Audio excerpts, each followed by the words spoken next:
കാരുണ്യശാലിയായി വാഴുന്നോരീശ്വരൻ തിരുനാമത്തിൽ നിഖില ലോകങ്ങൾക്കും ഏകരക്ഷകനാകും അഖിലേശ്വരനല്ലയോ സകല സ്തുതിയും. അഖിലേശ്വരനല്ലയോ സകല സ്തുതിയും. പരമകാരുണ്യവാൻ കരുണാനിധിയേ, വിധി പറയും ദിവസത്തിൽ നിലകൊള്ളണമെന്നും ഓർമ്മിപ്പിക്കുന്നു. നിങ്ങൾ ഗുണകരമായി എന്തു തന്നെ ചെയ്യുന്നതായാലും അതിനെപ്പറ്റി അള്ളാഹു നിശ്ചയമായും അറിയുന്നവനാകുന്നു. വല്ല സ്ത്രീയും അവളുടെ വരനിൽ നിന്നു പിണക്കമോ അവഗണനയോ ഭയപ്പെട്ടുവെങ്കിൽ അവർ രണ്ടുപേരും അവർക്കിടയിൽ വല്ല യോജിപ്പുണ്ടാക്കുന്നതിന് അവർക്ക് കുറ്റമില്ല. യോജിപ്പാകട്ടെ ഗുണകരവുമാകുന്നു.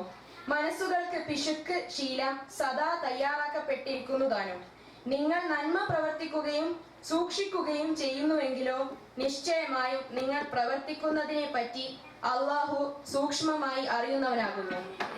സ്ത്രീകൾക്കിടയിൽ നീതി പാലിക്കുവാൻ നിങ്ങൾ അതിനെ അത്യാഗ്രഹിച്ചാലും നിങ്ങൾക്ക് സാധിക്കുകയില്ല തന്നെ. എന്നാൽ നിങ്ങൾ ഒരു പക്ഷത്തേക്ക് മുഴുവൻ അങ്ങ് ചാഞ്ഞു പോകരുത്. അപ്പോൾ നിങ്ങൾ അവളെ മറുപക്ഷത്തുള്ളവളെ കെട്ടിയിടപ്പെട്ടവളെ പോലെ വിട്ടുകളഞ്ഞേക്കും. നിങ്ങൾ യോജിപ്പുണ്ടാക്കുകയും സൂക്ഷിക്കുകയും ചെയ്യുന്നുവെങ്കിലോ നിശ്ചയമായും അള്ളാഹു വളരെ പൊറുക്കുന്നവനും കരുണാനിധിയുമാകുന്നു. അവർ രണ്ടുപേരും തമ്മിൽ പിരിഞ്ഞു പോകുന്നുവെങ്കിലോ രണ്ടിൽ ഓരോരുവരെയും അള്ളാഹു അവന്റെ വിശാല കഴിവിനാൽ ധന്യരാക്കുന്നതാണ്. അള്ളാഹു വിശാലനും അഗാധജ്ഞനുമാകുന്നു. അസ്സലാമു അലൈക്കും.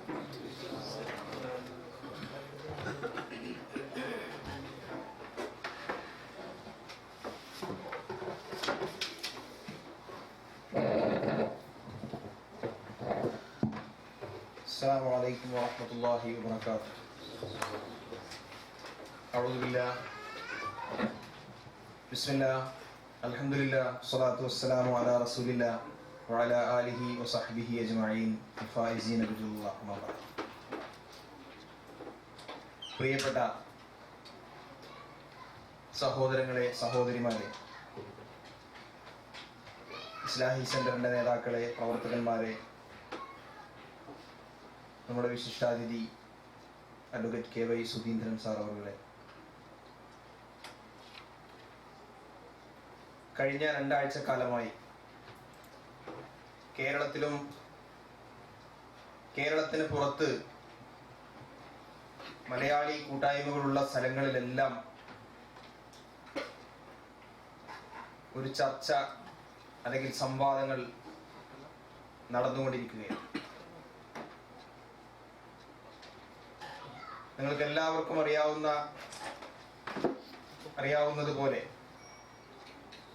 നമ്മുടെ ഹൈക്കോടതിയിലെ ജസ്റ്റിസ് KB കെമാൽ പാഷ നടത്തിയ ഒരു പ്രസ്താവനയെ തുടർന്നുണ്ടായ വിവാദങ്ങളും കോലാഹലങ്ങളുമായിരുന്നു നമ്മൾ കണ്ടുകൊണ്ടിരുന്നത്. ഇത്തരത്തിൽ ലോകത്തിന്റെ വിവിധ ഭാഗങ്ങളിൽ ചർച്ച നടക്കുന്നതോടൊപ്പം ഇന്ന് നമ്മളും അത്തരമൊരു ചർച്ചാ സദസ്സിൽ സംബന്ധിച്ചുകൊണ്ടിരിക്കുകയാണ്. പരിമിതമായ സമയമായതുകൊണ്ട് ദീർഘിപ്പിച്ച് പറയാൻ ആഗ്രഹിക്കുന്നില്ല.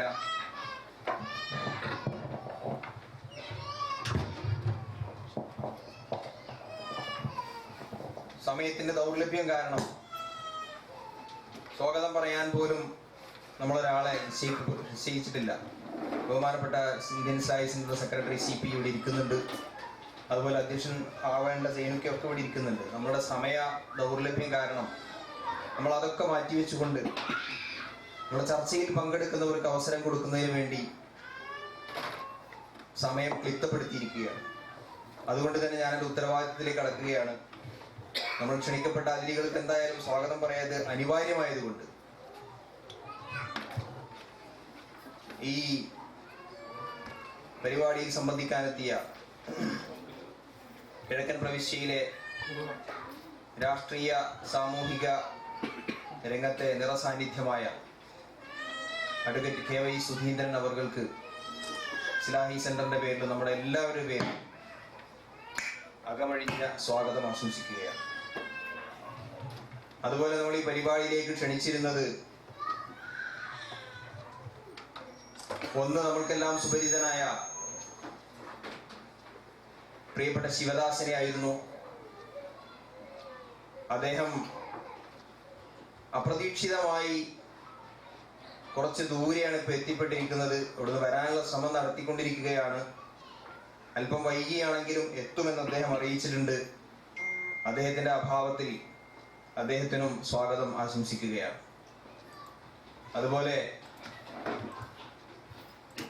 മാലിക് മക്ബൂൽ, അദ്ദേഹം ഒരു ചെറിയ വിഷയവുമായി ബന്ധപ്പെട്ട് അല്പം വൈകുമെന്ന് പറഞ്ഞിട്ടുണ്ട്. അദ്ദേഹത്തിനും അദ്ദേഹത്തിന്റെ സാന്നിധ്യത്തിൽ സ്വാഗതം ആശംസിക്കുകയാണ്.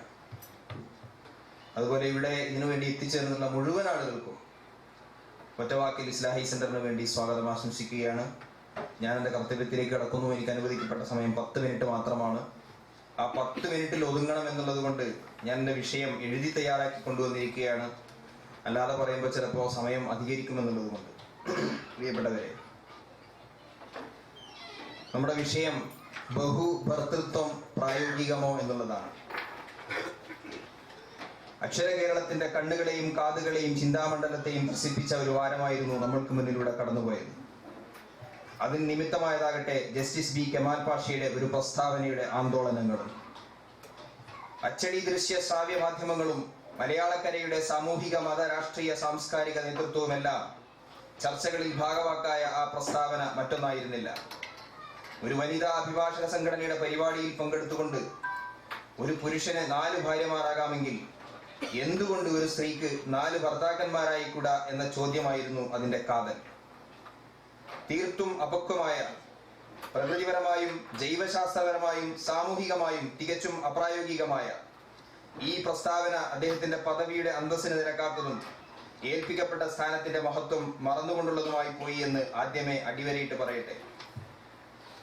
അനിവാര്യമായ സാഹചര്യങ്ങളിൽ ഖുർആൻ നിഷ്കർഷിച്ചതുപോലെ ഭാര്യമാർക്കിടയിൽ തുല്യനീതി പുലർത്താൻ സാധിക്കുമെങ്കിൽ മാത്രം ആദ്യ ഭാര്യയുടെ സമ്മതത്തോടെ ഇസ്ലാം നൽകുന്ന അനുമതിയാണ് ബഹുഭാര്യത്വം.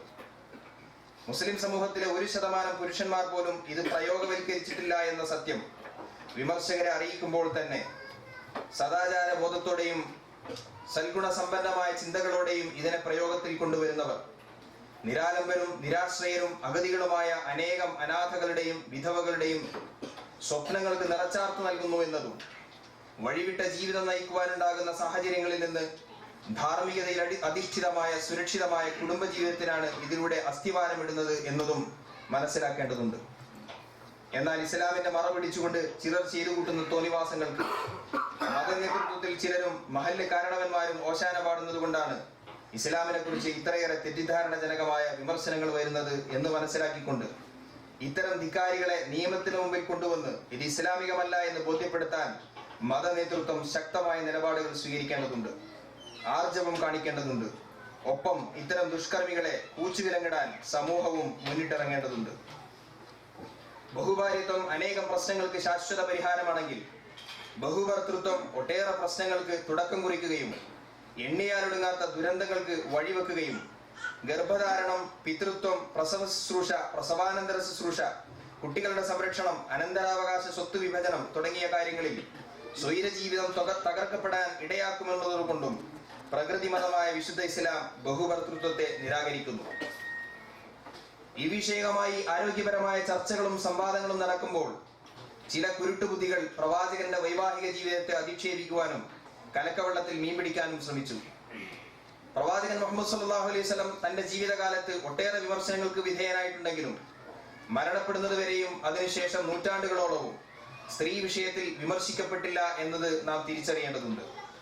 എന്നാൽ അറിയുക, ബഹുഭാര്യത്വം ഒരു സാമൂഹികാചാരമായി നാട്ടുനടപ്പായി നിലനിൽക്കുന്ന കാലഘട്ടത്തിൽ തന്റെ പ്രബോധന ദൗത്യത്തിൽ നിന്ന് പിന്മാറാൻ പ്രവാചകന് മുമ്പിൽ സമർപ്പിക്കപ്പെട്ട നിരവധി വാഗ്ദാനങ്ങളിൽ ഒന്ന് മക്കയിലെ സുന്ദരികളായ യുവതികളെ വിവാഹം ചെയ്തു തരാമെന്നതായിരുന്നു. എന്നാൽ വലത് കൈയിൽ സൂര്യനെയും ഇടത് കൈയിൽ ചന്ദ്രനെയും വെച്ച് തന്നാൽ പോലും എന്റെ ദൗത്യത്തിൽ നിന്ന് പിന്മാറുക അസാധ്യമാണെന്ന് പറഞ്ഞ് ആ വാഗ്ദാനം നിരസിച്ച പ്രവാചകനെ കുറിച്ച് അല്പമെങ്കിലും പഠിക്കാൻ ശ്രമിച്ചിരുന്നുവെങ്കിൽ ഇത്തരം വിമർശനങ്ങൾ ഉയരില്ലായിരുന്നു എന്നത് നിസ്തർക്കമത്രേ. 25-ാം വയസ്സിൽ വിവാഹിതനായി യുവത്വത്തിന്റെ പ്രസരിപ്പും ഉന്മേഷവും മൂർധന്യത്തിലുള്ള കാലമത്രയും 53 വയസ്സുവരെയും ഏക ഭാര്യയോടൊപ്പം സന്തോഷത്തോടെ ദാമ്പത്യ ജീവിതം നയിച്ച അവരുടെ മരണശേഷം സാമൂഹികമായ ഒരുപാട് കാരണങ്ങളാൽ ദൈവികമായ വെളിപാടുകളുടെ അടിസ്ഥാനത്തിൽ ദാരിദ്ര്യം അനുഭവിക്കുന്ന അഗതികൾക്കും അനാഥകൾക്കും വിധവകൾക്കും സാമൂഹിക സുരക്ഷിതത്വം നൽകിക്കൊണ്ട് കുടുംബജീവിതം ഒരുക്കി മാതൃകയായ പ്രവാചകൻ മുഹമ്മദ് സല്ലല്ലാഹു അലൈഹി വസല്ലമയുടെ ജീവിതത്തിലേക്ക് കടന്നു വന്ന ഭാര്യമാരിൽ ഒരേ ഒരു കന്യക മാത്രമേ ഉണ്ടായിരുന്നുള്ളൂ എന്നത് കൂടി ഇവിടെ സൂചിപ്പിക്കട്ടെ. പ്രവാചകൻ സല്ലല്ലാഹു അലൈഹി വസല്ലമയെ സ്വന്തം ജീവനേക്കാൾ സ്നേഹിച്ച, പ്രവാചകന്റെ ഏത് ആഗ്രഹ പൂർത്തീകരണത്തിനും ശാരീരികമായും മാനസികമായും തയ്യാറായിരുന്ന ഒരു ജനതയ്ക്കിടയിൽ, നബി തിരുമേനിയുടെ ഭാര്യാപദവി ആഗ്രഹിക്കുന്ന ആയിരക്കണക്കിന് യുവതികൾക്കിടയിൽ, ആഗ്രഹിക്കുന്ന ആരെയും വിവാഹം ചെയ്തു നൽകാൻ തയ്യാറായിരുന്ന അനുയായികൾക്കിടയിലായിരുന്നു മുഹമ്മദ് സല്ലല്ലാഹു അലൈഹി വസല്ലം ജീവിച്ചിരുന്നത് എന്ന ചരിത്ര പശ്ചാത്തലം കൂടി ഇതിനോടൊപ്പം ചേർത്ത് വായിക്കുമ്പോഴാണ് അദ്ദേഹത്തിന്റെ മഹത്വവും മഹിമയും വാനോളം ഉയരുന്നത്. അതുകൊണ്ട് തന്നെയാണ് അമേരിക്കൻ ചിന്തകനും എഴുത്തുകാരനുമായ മൈക്കിൾ എച്ച് ഹാർട്ട് തന്റെ ദി 100 എന്ന ഗ്രന്ഥത്തിന്റെ തുടക്കത്തിൽ തന്നെ എഴുതിയത്, my choice of Muhammad to lead the list of the world's most influential persons may surprise some readers and may be questioned by others, but he was the only man in history who was supremely successful on both the religious and secular levels.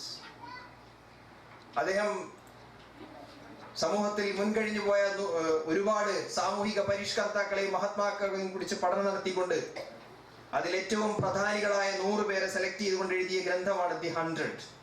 അതിൽ ഒന്നാം സ്ഥാനത്ത് അദ്ദേഹം പ്രതിഷ്ഠിച്ചത് മഹാനായ മുഹമ്മദ് റസൂലുള്ളാഹി സ്വല്ലല്ലാഹു അലൈഹി വസല്ലമയായിരുന്നു.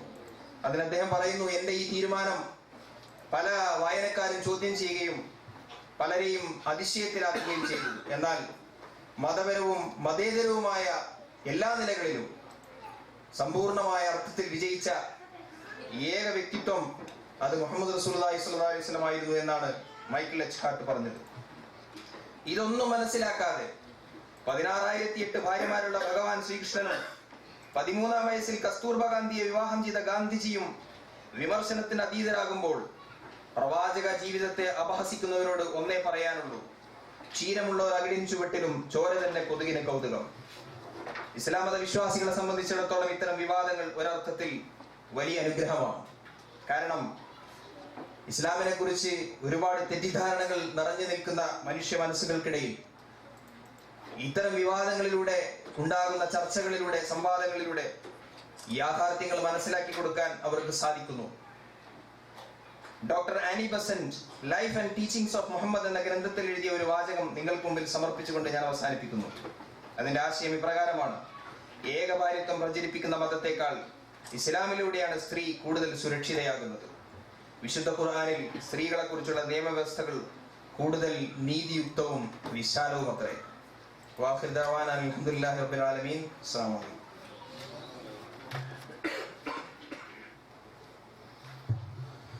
ബിസ്മില്ലാഹിർ റഹ്മാനിർ റഹീം. അൽഹംദുലില്ലാഹ് വസ്സലാത്തു വസ്സലാമു അലാ റസൂലില്ലാഹ് വഅലാ ആലിഹി വഅസ്ഹാബിഹി അജ്മഈൻ. അമ്മാ ബഅദ്. വളരെയധികം സ്നേഹമുള്ള സഹോദരങ്ങൾ, മജീദ് സാഹിബ് പറഞ്ഞു വെച്ച പോലെ സമയം നമ്മുടെ മുമ്പിൽ വലിയ ഒരു പ്രതിസന്ധിയാണ്. അതുകൊണ്ട് ഈ ഒരു ചർച്ചാ സദസ്സിൻ്റെ മോഡറേറ്റർ എന്ന നിലയിൽ ഇതുമായി ബന്ധപ്പെട്ട് മോഡറേറ്റ് ചെയ്ത് വിഷയത്തെക്കുറിച്ചുള്ള സംസാരം ഇതിൻ്റെ അവസാനത്തിലേക്ക് മാറ്റിവെക്കണമെന്നാണ് ആഗ്രഹിക്കുന്നത്. നമുക്കറിയാം, ബഹുഭാര്യത്വവും ബഹുഭർത്തൃത്വവും മനുഷ്യർക്കിടയിൽ ചർച്ച ചെയ്തിട്ട് എന്നും ചർച്ച ചെയ്യപ്പെട്ടിട്ടുണ്ട്.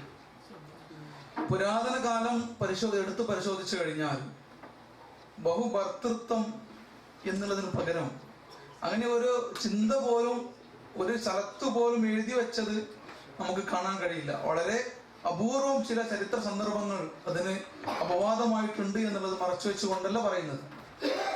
എന്നാൽ ബഹുഭാര്യത്വം എന്ന് പറയുന്നത് സമൂഹത്തിന്റെ ഒരു പതിവായി ചരിത്രത്തിൽ എമ്പാടും നമുക്ക് കാണാൻ കഴിയുന്നതാണ്.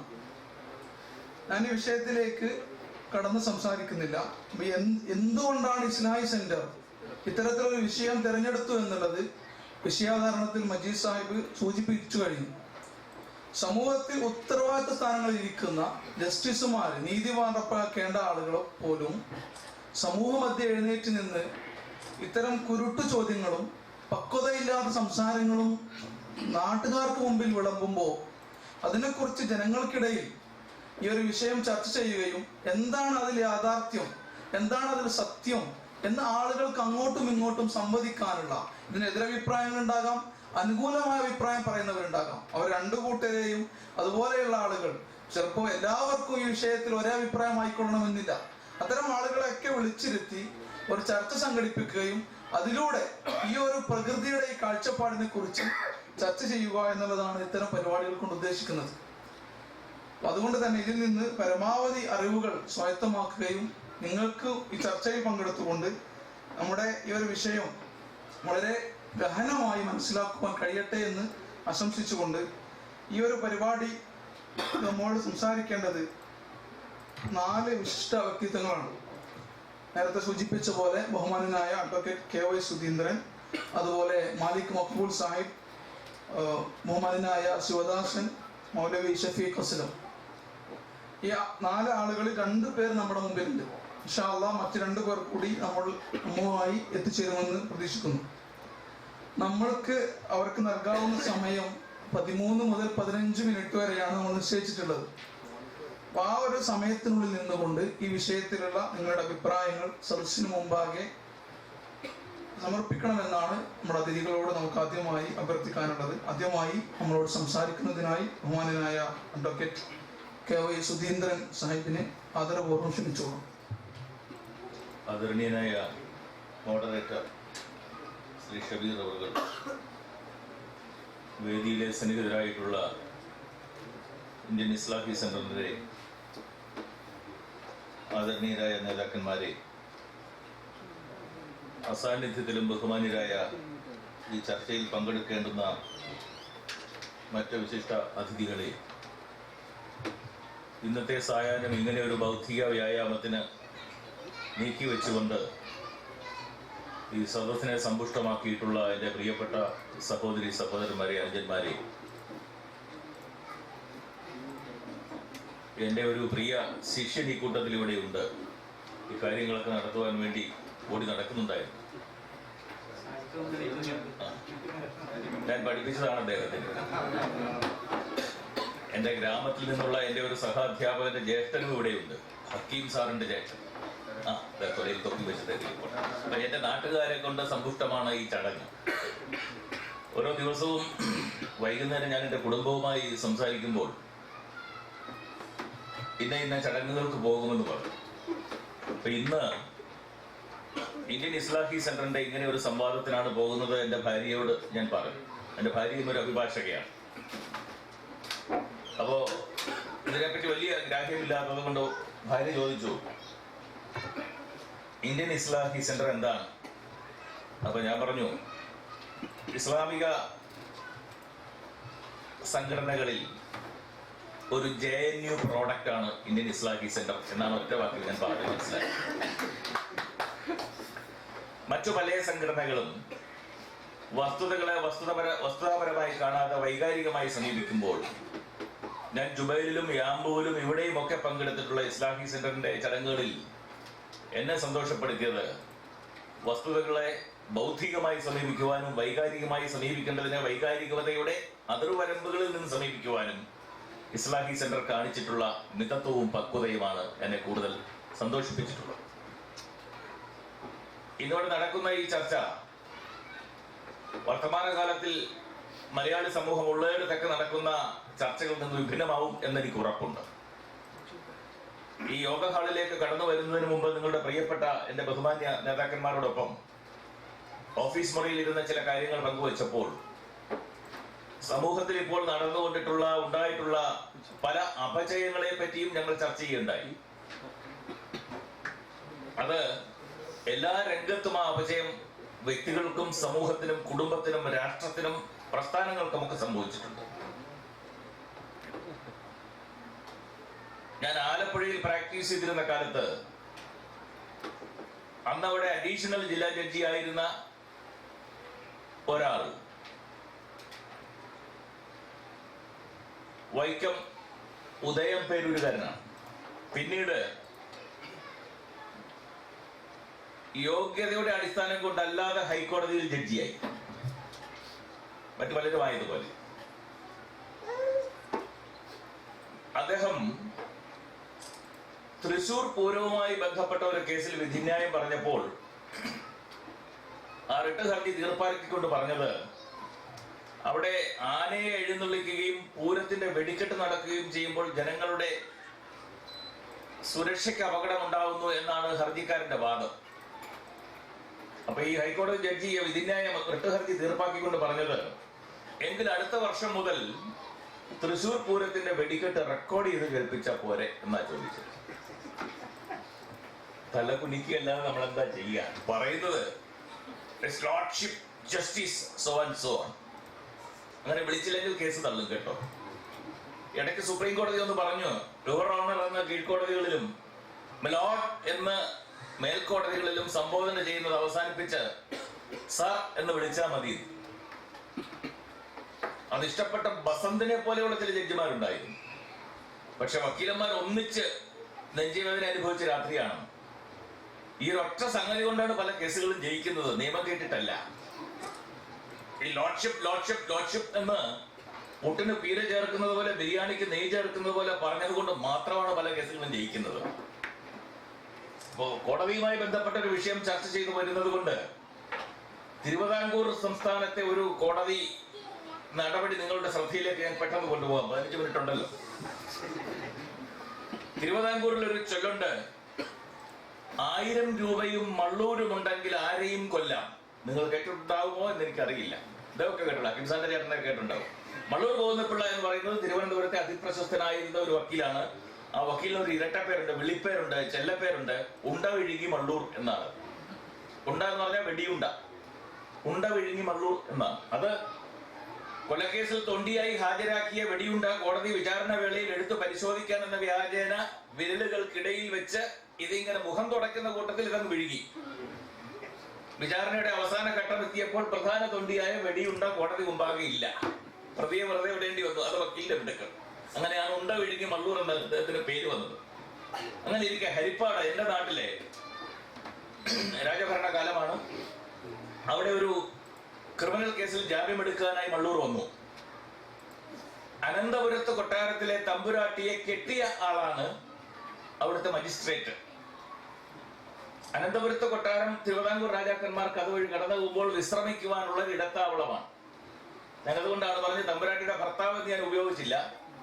അനന്തപുരത്ത് കൊട്ടാരത്തിലെ തമ്പുരാട്ടിയെ കെട്ടിയ ആളായിരുന്നു മജിസ്ട്രേറ്റ്. മള്ളൂർ ഗോവിന്ദപിള്ള തിരുവനന്തപുരത്ത് നിന്ന് വന്ന് ഈ കേസിൽ ഇങ്ങനെ ജാമ്യത്തിന് വേണ്ടി ഘോരഘോരം വാദം പറഞ്ഞു. അപ്പോൾ ഈ താഴെയുള്ള ബെഞ്ച് ക്ലാർക്ക് എന്ന ഉദ്യോഗസ്ഥനോട് മുകളിലിരിക്കുന്ന മജിസ്ട്രേറ്റ് ചോദിക്കും, എന്താവും പറയുന്നത്? ജാമ്യം വേണം. ഇല്ല എന്ന് പറഞ്ഞേക്ക്. വീണ്ടും ചോദിക്കുമോ? മള്ളൂർ അപ്പോൾ വീണ്ടും അടുത്ത ഒരു വിധിന്യായം പറയും. എന്താവും ഇപ്പോഴും പറയുന്നത്? ജാമ്യം വേണം. ഇല്ല എന്ന് പറഞ്ഞേക്ക്. ഉച്ചവരെയായിട്ടും ജാമ്യം അനുവദിക്കുന്ന ലക്ഷണമില്ല. ഉച്ചയ്ക്ക് മജിസ്ട്രേറ്റ് ചേംബറിലേക്ക് പോയി കഴിഞ്ഞപ്പോൾ ഈ ബെഞ്ച് ക്ലാർക്കിനോട് മള്ളൂർ ഗോവിന്ദപിള്ള പറഞ്ഞു, എനിക്ക് മജിസ്ട്രേറ്റിനെ ഒന്ന് കാണണം.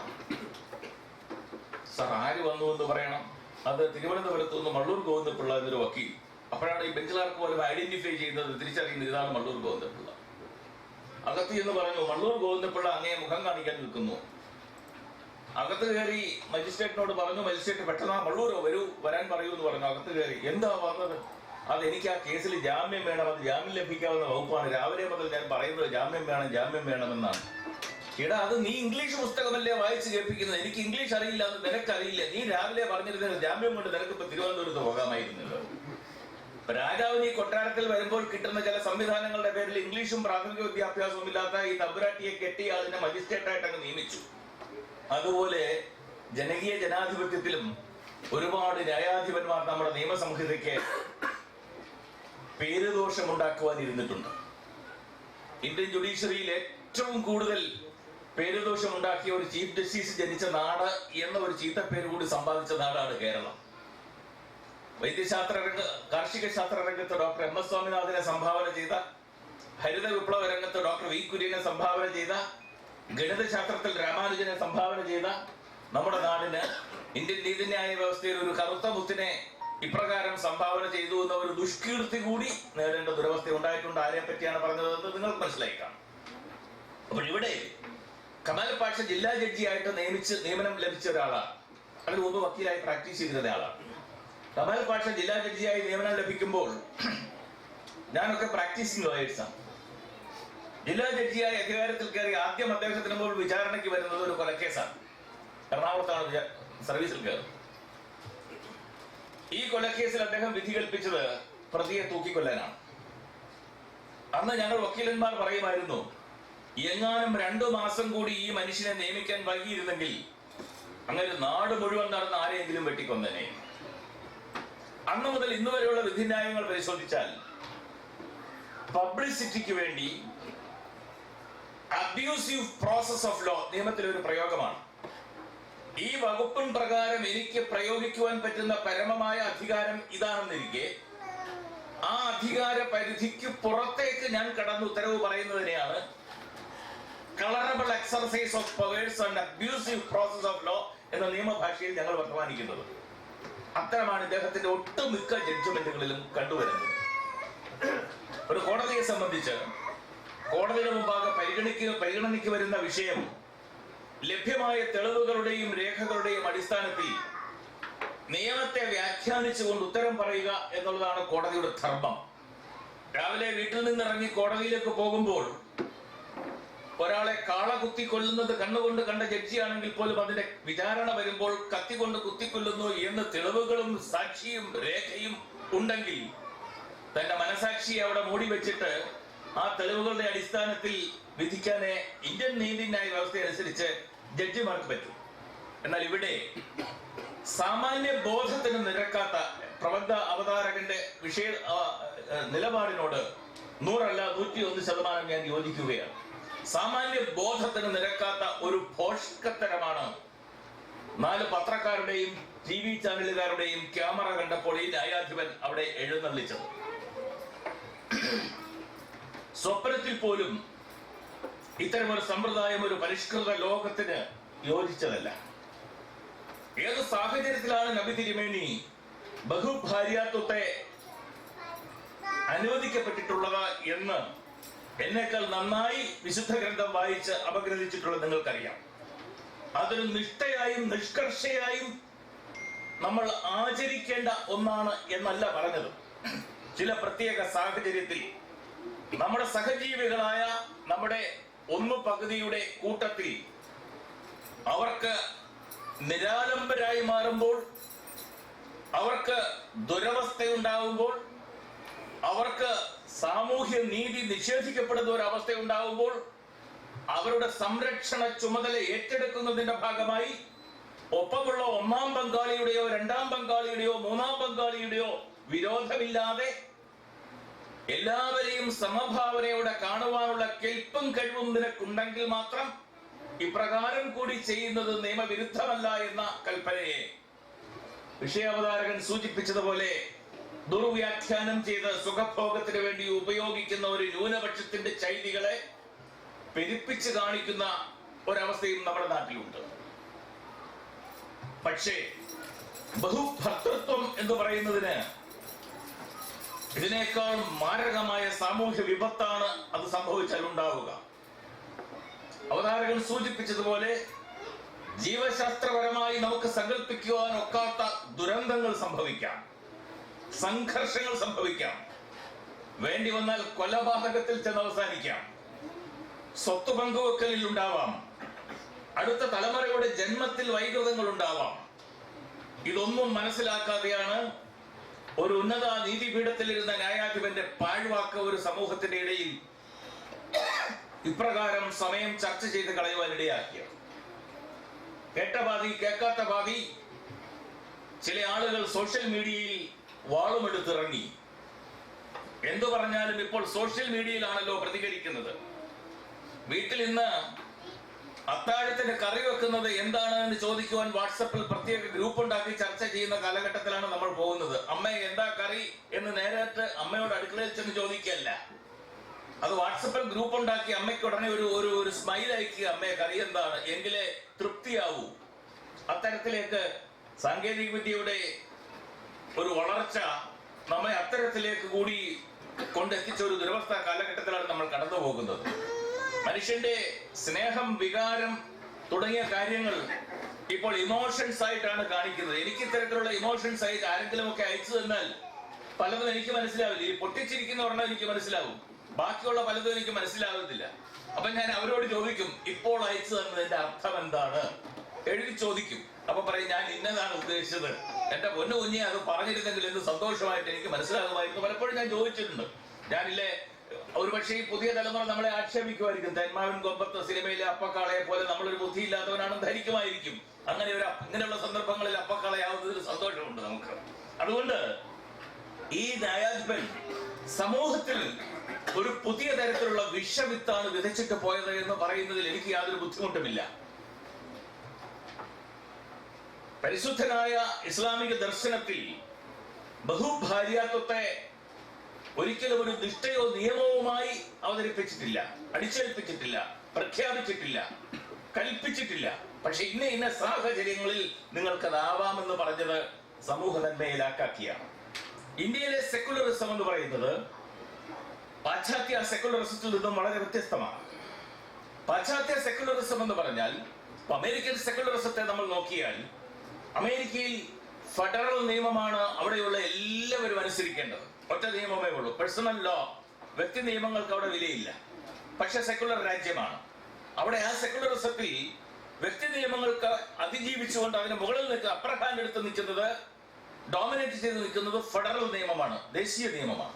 പക്ഷെ ഇന്ത്യൻ സെക്കുലറിസത്തിൽ ഇന്ത്യൻ ദേശീയ നിയമം, ഇന്ത്യയുടെ നിയമം അവിടെ നിൽക്കുന്നതോടൊപ്പം തന്നെ വ്യക്തി നിയമങ്ങളെ മുഴുവൻ അംഗീകരിക്കുന്ന സെക്കുലർ മതേതര കാഴ്ചപ്പാടാണ് ഇന്ത്യൻ സെക്കുലറിസവും അമേരിക്കൻ സെക്കുലറിസവും തമ്മിലുള്ള വ്യത്യാസം.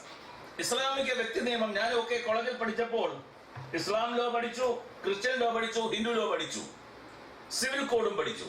ഇന്ത്യയുടെ ഭരണഘടനയിൽ യൂണിഫോം സിവിൽ കോഡ് ഉണ്ടാവണമെന്ന് എഴുതി വെച്ചെങ്കിലും, ഇന്ത്യയുടെ സാഹചര്യം ഭരണഘടനാ കർത്താക്കന്മാർ എഴുതി വെച്ചെങ്കിലും, ഇന്ത്യയുടെ സാഹചര്യത്തിൽ ഇപ്പോഴും ഒരു യൂണിഫോം സിവിൽ കോഡ് ഉണ്ടാക്കുന്നതിന് തക്കവണ്ണം ഇന്ത്യൻ സമൂഹത്തിന്റെ നിയമപരമായ, സാമൂഹികമായ, സാമ്പത്തികമായ, വൈകാരികമായ, മതപരമായ വളർച്ച എത്തപ്പെട്ടിട്ടില്ലാത്തത് കൊണ്ട് ഇപ്പോഴും ഒരു യൂണിഫോം സിവിൽ കോഡ് ഇന്ത്യയിൽ നടപ്പാക്കുക പ്രയാസമാണ്. നേരത്തെ സൂചിപ്പിച്ചതുപോലെ മൃതദേഹങ്ങൾ മറവ് ചെയ്യുന്ന കാര്യത്തിൽ പോലും ഇന്ത്യയിൽ എത്ര തരം ആചാരങ്ങളാണുള്ളത്. ഹിന്ദു മതത്തിൽ തന്നെ എത്ര തരം ആചാരങ്ങളാണുള്ളത്. വിവാഹം എന്ന ഒരു കർമ്മത്തിൽ തന്നെ ഓരോ മതങ്ങളെ എടുക്കാം, ഒരു മതത്തിനകത്ത് തന്നെ എത്ര ആചാരങ്ങളുണ്ട്. ആ മതത്തിലെ തന്നെ വ്യത്യസ്ത ജാതികളിൽ എത്ര ആചാരമുണ്ട്. ആ ജാതിയിൽ തന്നെ ഓരോ പ്രവിശ്യകളിൽ, ഓരോ ദേശങ്ങളിൽ എത്ര ആചാരങ്ങളുണ്ട്. അപ്പോ മൊത്തത്തിൽ ഒരു മുസ്ലിം മാരേജ് എന്ന നിയമം ഇന്ത്യയിൽ വിവക്ഷിക്കുന്നത് ഇറ്റ്സ് എ കോൺട്രാക്ട്, ഒരു കരാറാണ്. ഒരു ക്രിസ്ത്യൻ മാരേജിനെ ഇന്ത്യയിലെ നിയമം വിവക്ഷിക്കുന്നത്, വ്യക്തി നിയമം വിവക്ഷിക്കുന്നത് it's an eternal union of a male and female. കൽപ്പാന്ത കാലം വരെയുള്ള എറ്റേണൽ ആയിട്ടുള്ള, അനശ്വരമായിട്ടുള്ള ഒരു ആണിന്റെയും പെണ്ണിന്റെയും കൂടിച്ചേരലാണ്. പക്ഷെ ഹിന്ദു മാരേജിലെ വിവക്ഷിക്കുന്നത് അവന്റെ ആചാരപരമായ കാര്യങ്ങളാണ്. നായർ വിവാഹമാണെങ്കിൽ അവിടെ താലി കിട്ടുന്നതിനേക്കാൾ പ്രധാനമാണ് പുടവ കൊടുക്കുക എന്നുള്ളത്. പുടവ കൊടുത്ത് കത്തിച്ചു വെച്ച വിളക്കിന് ചുറ്റും സപ്തപതി പ്രദക്ഷിണം നടത്തിയെങ്കിൽ മാത്രമേ ഇന്ത്യയിലെ നിലവിലുള്ള നിയമപ്രകാരം ഒരു നായർ വിവാഹം ഒരു വാലിഡ് മാരേജ് ആവും. താലി കെട്ടിയത് കൊണ്ട് അതൊരു വാലിഡ് മാരേജ് ആവണമെന്നില്ല. പക്ഷേ ഹിന്ദുവിലെ തന്നെ ഈഴവ വിവാഹമാണെങ്കിൽ പുടവ കൊടുത്താൽ പോരാ, ടൈയിങ് ഓഫ് താലി കെട്ടണം, അതിനുശേഷം സപ്തപതി പ്രദക്ഷിണം നടത്തണം. ബ്രാഹ്മണ വിവാഹമാണെങ്കിൽ ചടങ്ങ് അതിലും മാറി, 3 ദിവസത്തെ ഏർപ്പാടാണ്. ജൈന വിവാഹമാണെങ്കിൽ അതിലേറെ മാറി. ക്ഷത്രിയ വിവാഹമാണെങ്കിൽ അതിലും മാറി. ബ്രാഹ്മണ വിവാഹത്തിൽ വരൻ പുറപ്പെട്ട് കാശിക്ക് പോകുന്ന ഒരു പോക്കുണ്ട്. ഇവിടെ കെട്ടിച്ചു തന്നില്ലെങ്കിൽ ഞാൻ കാശിയിൽ പോയി ഒടുങ്ങാൻ പോവാണ് എന്ന് പറഞ്ഞിട്ട് പോക്കുണ്ട്. നീ പോകണ്ടാടാ മകനെ എന്ന് പറഞ്ഞ് വധുവിന്റെ പിതാവ് ചെന്ന് വിളിച്ചുകൊണ്ടുവന്ന്, എനിക്ക് എന്റെ വധുവിനെ നിനക്ക് പാണിഗ്രഹണം ചെയ്തു തരാം. അപ്പൊ താലി കെട്ടലും പുടവ കൊടുക്കലുമല്ല, പാണിഗ്രഹണം എന്നാൽ കൈ പിടിച്ച് ഇങ്ങനെ വെച്ചു കൊടുക്കുക, പാണിഗ്രഹണം ചെയ്തു കൊടുക്കണം. അപ്പോഴാണത് വാലിഡ് മാരേജ് ആയി മാറുന്നത്. ഇത്തരത്തിൽ നിരവധിയായ ആചാരങ്ങളുടെ വൈവിധ്യം കൊണ്ട് ഇന്ത്യൻ വ്യക്തി നിയമങ്ങൾ, പേഴ്സണൽ ലോ, മറ്റേത് സെക്കുലർ രാജ്യത്തെ പേഴ്സണൽ ലോയിൽ നിന്നും വ്യത്യസ്തമാണ്. അങ്ങനെയുള്ള രാജ്യത്ത് ഒരു യൂണിഫോം സിവിൽ കോഡ് അപ്രായോഗികമാണ്. ഭരണഘടനാ ശില്പികൾ അങ്ങനെ വിഭാവന ചെയ്തിരുന്നെങ്കിലും അത് അപ്രായോഗികമാണ്. ഇപ്പൊ കേവലമായ കയ്യടി ഒന്ന് ഓർമ്മിപ്പിച്ചേക്കണം, 2 മിനിറ്റ് കേവലമായ കയ്യടി ലഭിക്കുന്നതിന് വേണ്ടി ഒരു ന്യായാധിപൻ താനിരിക്കുന്ന കസേരയുടെ മഹത്വം നശിപ്പിക്കുന്ന തരത്തിൽ അങ്ങനെ പറയാൻ പാടില്ല എന്നാണ് ഇപ്പോഴും അഭിഭാഷക വൃത്തിയെ സ്നേഹിക്കുന്ന, കൊതിക്കുന്ന, അതിന്റെ നല്ല ഇന്നലകൾ നഷ്ടപ്പെട്ടു പോയത്, ഇവിടെ വന്നതുകൊണ്ട് നഷ്ടപ്പെട്ടു പോയതിൽ ദുഃഖിക്കുന്ന എന്റെ അഭിപ്രായം. അവിടെ കോടതിയിൽ ആ തട്ടുംപുറത്ത് കയറിയിരിക്കുമ്പോൾ ഞാൻ നേരത്തെ സൂചിപ്പിച്ചതുപോലെ കക്ഷിയോട് കാശ് വാങ്ങിച്ചു പോയതാണ്. കക്ഷിക്കൊരു ഗുണം കിട്ടണമെന്നുള്ളത് കൊണ്ട് നമ്മൾ പലരെയും മിലോഡ് എന്ന് വിളിക്കും. ഇന്ന് കേരള ഹൈക്കോടതിയിൽ ജസ്റ്റിസ് ശങ്കരൻ എന്ന് പറയുന്ന ജഡ്ജിയുണ്ട്. സിവിൽ നിയമത്തിൽ നല്ല പാണ്ഡിത്യമുള്ള ആളാണ്. ഞങ്ങൾ ഒന്നിച്ച് പ്രാക്ടീസ് ചെയ്തിട്ടുള്ളതാണ്. ആ സമയത്താണ് അദ്ദേഹത്തിന് ജഡ്ജിയായി എലിവേറ്റ് ചെയ്യുന്നത്. അപ്പൊ ഞങ്ങൾ ഈ വരാന്തയിൽ വെച്ച് കൊച്ചു വർത്തമാനങ്ങൾ പറയുന്ന കൂട്ടത്തിൽ ഞങ്ങൾ പറയും, നിന്റെ കോടതി വന്നിട്ട് കൂടെ കൂടെ ഞങ്ങൾ മിലോഡ് എന്ന് വിളിച്ചാൽ നിന്നെ ചീത്ത വിളിക്കുക, നീ അന്നേരം കരുതിക്കോണം.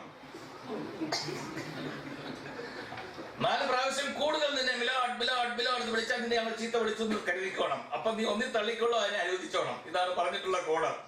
അങ്ങനെ ഈ ശങ്കരൻ പറയുന്നത്, ഞങ്ങൾ ആരെങ്കിലും അങ്ങനെ കോടതിയിൽ എണീറ്റ് നിൽക്കുമ്പോ തന്നെ സാറെന്ന് വിളിച്ചാൽ മതി.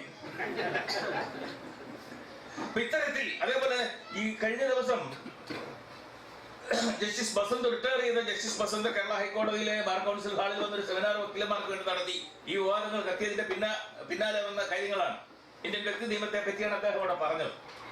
അപ്പൊ അവിടെ അദ്ദേഹത്തെ അവതരിപ്പിച്ച വക്കീലന്മാർ ജസ്റ്റിസ് ബസന്ത് എന്ന് പറഞ്ഞപ്പോൾ അദ്ദേഹം എണീറ്റൊന്ന് തിരുത്തി, നോ, അതെന്റെ പൂർവാശ്രമമായിരുന്നു, now I am advocate Basant. എത്ര ന്യായാധിപന്മാരുണ്ട് ആ ആർജവം കാണിക്കുന്നത്.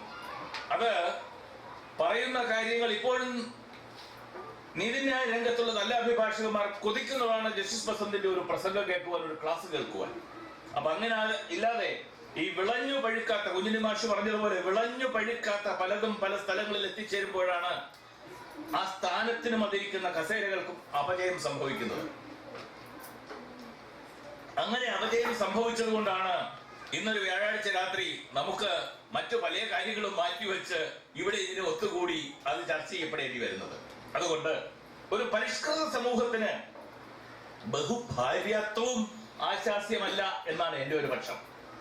പ്രവാചകന്റെ കാലത്ത് നബി തിരുമേനി അന്നത്തെ സാമൂഹ്യ സാഹചര്യം, അറബ് രാജ്യങ്ങളിൽ നിലനിന്നിരുന്ന സാമൂഹ്യ സാഹചര്യത്തിൽ നിന്നും ഒരു വലിയ ജനവിഭാഗം വരുന്ന സ്ത്രീ സമൂഹത്തെ രക്ഷപ്പെടുത്തുവാൻ, അവരെ ഉദ്ധരിക്കുവാൻ വേണ്ടി ചെയ്ത പ്രവൃത്തികളായി, അതിലൊരു സാമൂഹ്യ പരിഷ്കരണ പ്രവൃത്തിയായി, സോഷ്യൽ സെക്യൂരിറ്റിയുടെ ഭാഗമായിട്ടാണ് ഞാൻ അതിനെ കാണുന്നത്. അത് ദീർഘവീക്ഷണത്തോടുകൂടിയുള്ള ഒരു ഭരണാധികാരി അദ്ദേഹം നടപ്പാക്കിയ ഒരു പദ്ധതിയാണ്.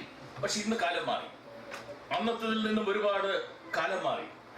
എമ്പാടുമുള്ള സ്ത്രീകളുടെ വിദ്യാഭ്യാസ നിലവാരം വർദ്ധിച്ചു, അവരുടെ ഏണിംഗ് കപ്പാസിറ്റി വർദ്ധിച്ചു, അവരുടെ സ്വയം പര്യാപ്തത വർദ്ധിച്ചു. ഇന്ത്യയിൽ ഫാത്തിമ ബീവി സുപ്രീം കോടതി ജഡ്ജി വരെയായി. ഏണിംഗ് കപ്പാസിറ്റി വർദ്ധിച്ചു, പഠിക്കുവാനുള്ള അവരുടെ ബുദ്ധിശക്തിക്ക് വികാസം സംഭവിച്ചു, കുടുംബം പുലർത്തുവാനുള്ള അവരുടെ കഴിവിന് വികാസം സംഭവിച്ചു. സ്പേസ് ഷട്ടിലിൽ കയറി നമ്മുടെ ഇന്ത്യയിൽ നിന്ന് ഒരു വനിത ബഹിരാകാശത്തിലെത്തി. അപ്പൊ അന്നത്തെ കാലത്ത് നിന്നും ഒരുപാട് മാറി. അപ്പോൾ ഈ ബഹുഭാര്യാത്വം എന്ന് പറയുന്നതും ഒരു പരിഷ്കൃത സമൂഹത്തിന് അത്രമാത്രം യോജിച്ചതാണോ എന്ന് എനിക്ക് ശങ്കയുണ്ട്. എനിക്കതിനോട് യോജിപ്പുമില്ല. പിന്നെ കുടുംബ ബന്ധം എന്ന് പറഞ്ഞാൽ, ഒറ്റ വാക്കിൽ പറഞ്ഞാൽ, കൂടുമ്പോൾ ഇമ്പമുള്ളതാണ് കുടുംബം. ഇമ്പമില്ലാതെ ഞാൻ ഒന്നല്ല 9 ആളെ കിട്ടിയിട്ട് എന്താ കാര്യം? ഒരു കാര്യമില്ല. ഒന്ന് മതി. ഒന്നെന്തിന് ഒന്ന് തന്നെ കൂടുതലാണ്. അത് ഇമ്പമുള്ളതാണെങ്കിൽ സ്വർഗം നമുക്ക് ഇവിടെ തന്നെ സൃഷ്ടിച്ചെടുക്കാൻ പറ്റും. സ്വർഗം ഈ ഭൂമിയിൽ തന്നെ നമുക്ക് സൃഷ്ടിച്ചെടുക്കാൻ പറ്റും. നമ്മുടെ ഓരോ നിമിഷവും സ്വർഗമായി നമുക്ക് മാറ്റിക്കൊണ്ടെടുക്കാം. അപ്പോ ഇണയ്ക്ക് തുണയായി, ഇണയുടെ മനസ്സിനെ പറയാതെ വായിച്ചെടുക്കുവാൻ കഴിയുന്ന, ഇണയുടെ വർത്തമാനത്തിലെ ശബ്ദത്തിന്റെ മോഡുലേഷൻ മാറുമ്പോൾ അവളുടെ ദുഃഖത്തെയും ഇണക്കത്തെയും പിണക്കത്തെയും സന്തോഷത്തെയും വായിച്ചെടുക്കുവാൻ കഴിയുന്ന പുരുഷനായി നമുക്ക് മാറാൻ കഴിഞ്ഞാൽ ഇത്രമാത്രം സന്തോഷപ്രദമായ ഒരു അവസ്ഥ ഉണ്ടാവില്ല.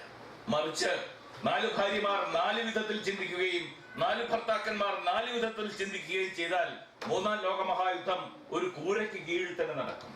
അത് അസ്വസ്ഥമായ ഒരു സാമൂഹ്യ സൃഷ്ടിക്ക് വേണ്ടി ഇന്ന് ചില വീടുകളിൽ കൊലപാതകങ്ങൾ, ദുരഭിമാന കൊലപാതകങ്ങൾ ഒക്കെ നടക്കുന്നുവെങ്കിൽ കമാൽ പാഷ പറഞ്ഞതുപോലെ ഒരു സാമൂഹ്യ ക്രമം ഉണ്ടാക്കിയാൽ ഓരോ വീട്ടിലും ഓരോ പോലീസ് സ്റ്റേഷൻ, സായുധ പോലീസും സ്പെഷ്യൽ കമാൻഡോ ഫോഴ്സും ഒക്കെ വേണ്ടിവരും. അതുകൊണ്ട് എനിക്ക് പറയുവാനുള്ളത്, ഉത്തരവാദിത്വമുള്ള സ്ഥാനത്ത് അർഹമായോ അനർഹമായോ കയറി പറ്റുന്ന ആൾക്കാർ അവർ പൊതുസമൂഹത്തെ നോക്കി എന്തെങ്കിലും പറയുമ്പോൾ അവർ ഞാൻ ഈ സമൂഹം എന്നിൽ ഒരു ഉത്തരവാദിത്വം എന്റെ ചുമലിൽ തന്നിട്ടുണ്ട്, എനിക്ക് സാമാന്യേന ബോധമില്ലെങ്കിലും ആ സ്ഥാനത്തിന് ചില ബോധമുള്ള പ്രവർത്തികൾ ഞാൻ ചെയ്യണമെന്ന തോതലോടുകൂടി ആവണമെന്ന് ഒരു ഓർമ്മിപ്പിക്കലാണ് എനിക്ക് പറയുവാനുള്ളത്. അതുകൊണ്ട് ഞാൻ എന്റെ വാക്കുകൾ നിർത്തുകയാണ്. ഇപ്പോൾ നിലവിലുള്ള എവിടെയെങ്കിലും ആശാസ്യമല്ലാത്ത തരത്തിൽ ബഹുഭാര്യത്വം നിലനിൽക്കുന്നുവെങ്കിൽ അതുപോലും ഒരു പരിഷ്കൃത സമൂഹത്തിന്റെ നന്മയ്ക്ക് നല്ലതാണോ എന്ന് ചിന്തിക്കണമെന്നും, ബഹുഭർത്തൃത്വം എന്ന് പറയുന്നത് സ്വസ്ഥ ബുദ്ധിയുള്ള ഒരു തലമുറയ്ക്ക് അംഗീകരിക്കുവാനും ചിന്തിക്കുവാനും സങ്കല്പിക്കുവാനും ദുസ്വപ്നങ്ങളിൽ പോലും കാണുവാനും പറ്റുന്നതല്ല എന്ന് മാത്രം എന്റെ അഭിപ്രായം രേഖപ്പെടുത്തിക്കൊണ്ട് ഇത്തരത്തിലുള്ള ആളുകളുടെ വാക്കുകളെ അർഹിക്കുന്ന ഗൗരവത്തോടു കൂടി പുച്ഛിച്ചു തള്ളുന്നതായിരിക്കും നല്ല ഒരു സമൂഹ സൃഷ്ടിക്ക് ഉത്തമമെന്ന് മാത്രം പറഞ്ഞുകൊണ്ട് എന്റെ വാക്കുകളെ ശ്രമിച്ച എന്റെ മാന്യ സദസ്സിനും എന്നെ ക്ഷണിച്ച ബഹുമാന്യ നേതൃത്വത്തിനും ഒരിക്കൽ കൂടി ഈ രാത്രിയിൽ ഞാൻ നന്ദി രേഖപ്പെടുത്തിക്കൊണ്ട് നിർത്തുന്നു. എനിക്ക് നിങ്ങളെ കാണുവാനും നിങ്ങളോട് സംസാരിക്കുവാനും എനിക്ക് ആരോഗ്യം തന്ന അവസരം തന്ന ജഗൻ നിയന്ത്രിതാവായ തമ്പുരാന് ഒരിക്കൽ കൂടി സ്തുതി പറഞ്ഞുകൊണ്ട് ഞാൻ എന്റെ വാക്കുകൾ അവസാനിപ്പിക്കുന്നു. ജയ് ഹിന്ദ്.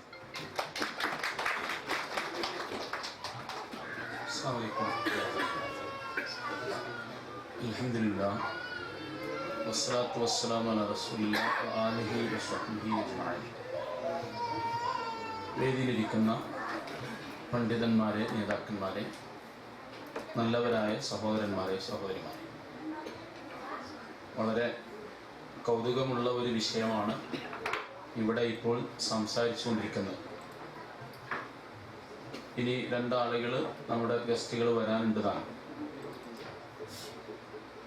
രണ്ട് കാര്യങ്ങൾ മാത്രമാണ് ഈ പരിമിതമായ സമയത്തിനുള്ളിൽ വ്യക്തമാക്കാൻ ഉദ്ദേശിക്കുന്നത്. ഒന്ന്, ഇസ്ലാം പ്രകൃതി മതമാണ് എന്ന് നമ്മൾ വെറുതെ പറയുന്നതല്ല. ആണിനെയും പെണ്ണിനെയും സൃഷ്ടിക്കുകയും അവരുടെ പ്രകൃതിക്കനുസരിച്ചുള്ള നിയമങ്ങൾ നൽകുകയും ചെയ്ത പടച്ചവന്റെ നിയമമാണ് വിശുദ്ധ ഖുർആൻ. അത് പ്രബോധനം ചെയ്തയാളാണ് മുഹമ്മദ് മുസ്തഫ സല്ലല്ലാഹു അലൈഹി വസല്ലം. അതുകൊണ്ട് തന്നെ വിശുദ്ധ ഖുർആനിലെ 1400 വർഷങ്ങൾക്ക് മുമ്പുള്ള ഒരു നിയമം ഇന്ന് ജീവിച്ചിരിക്കുന്ന പരിഷ്കാരിയായ മനുഷ്യന് അനുകരിക്കാൻ പാകപ്പെട്ടതാണോ എന്ന് പഠിക്കേണ്ട ഒരു വിഷയമാണ്. 1400 വർഷങ്ങൾക്ക് മുമ്പ് നടന്നിരുന്ന എല്ലാ കുറ്റകൃത്യങ്ങളും അവയുടെ കുറ്റം ചെയ്തതിൻ്റെ രൂപം, ആയുധം, അതിനുപയോഗിച്ചിരുന്ന തന്ത്രങ്ങളൊക്കെ വ്യത്യസ്തമാവാം. പക്ഷേ കുറ്റകൃത്യം ഒന്ന് തന്നെയായിരുന്നു. ആളുകളെ കൊല്ലൽ, വ്യഭിചാരം നടത്തൽ, മദ്യപാനം, പലിശ ഭുജിക്കൽ, ഇങ്ങനെ തുടങ്ങി ഇന്നുള്ള എല്ലാ കുറ്റകൃത്യങ്ങളും അന്നുമുണ്ട്.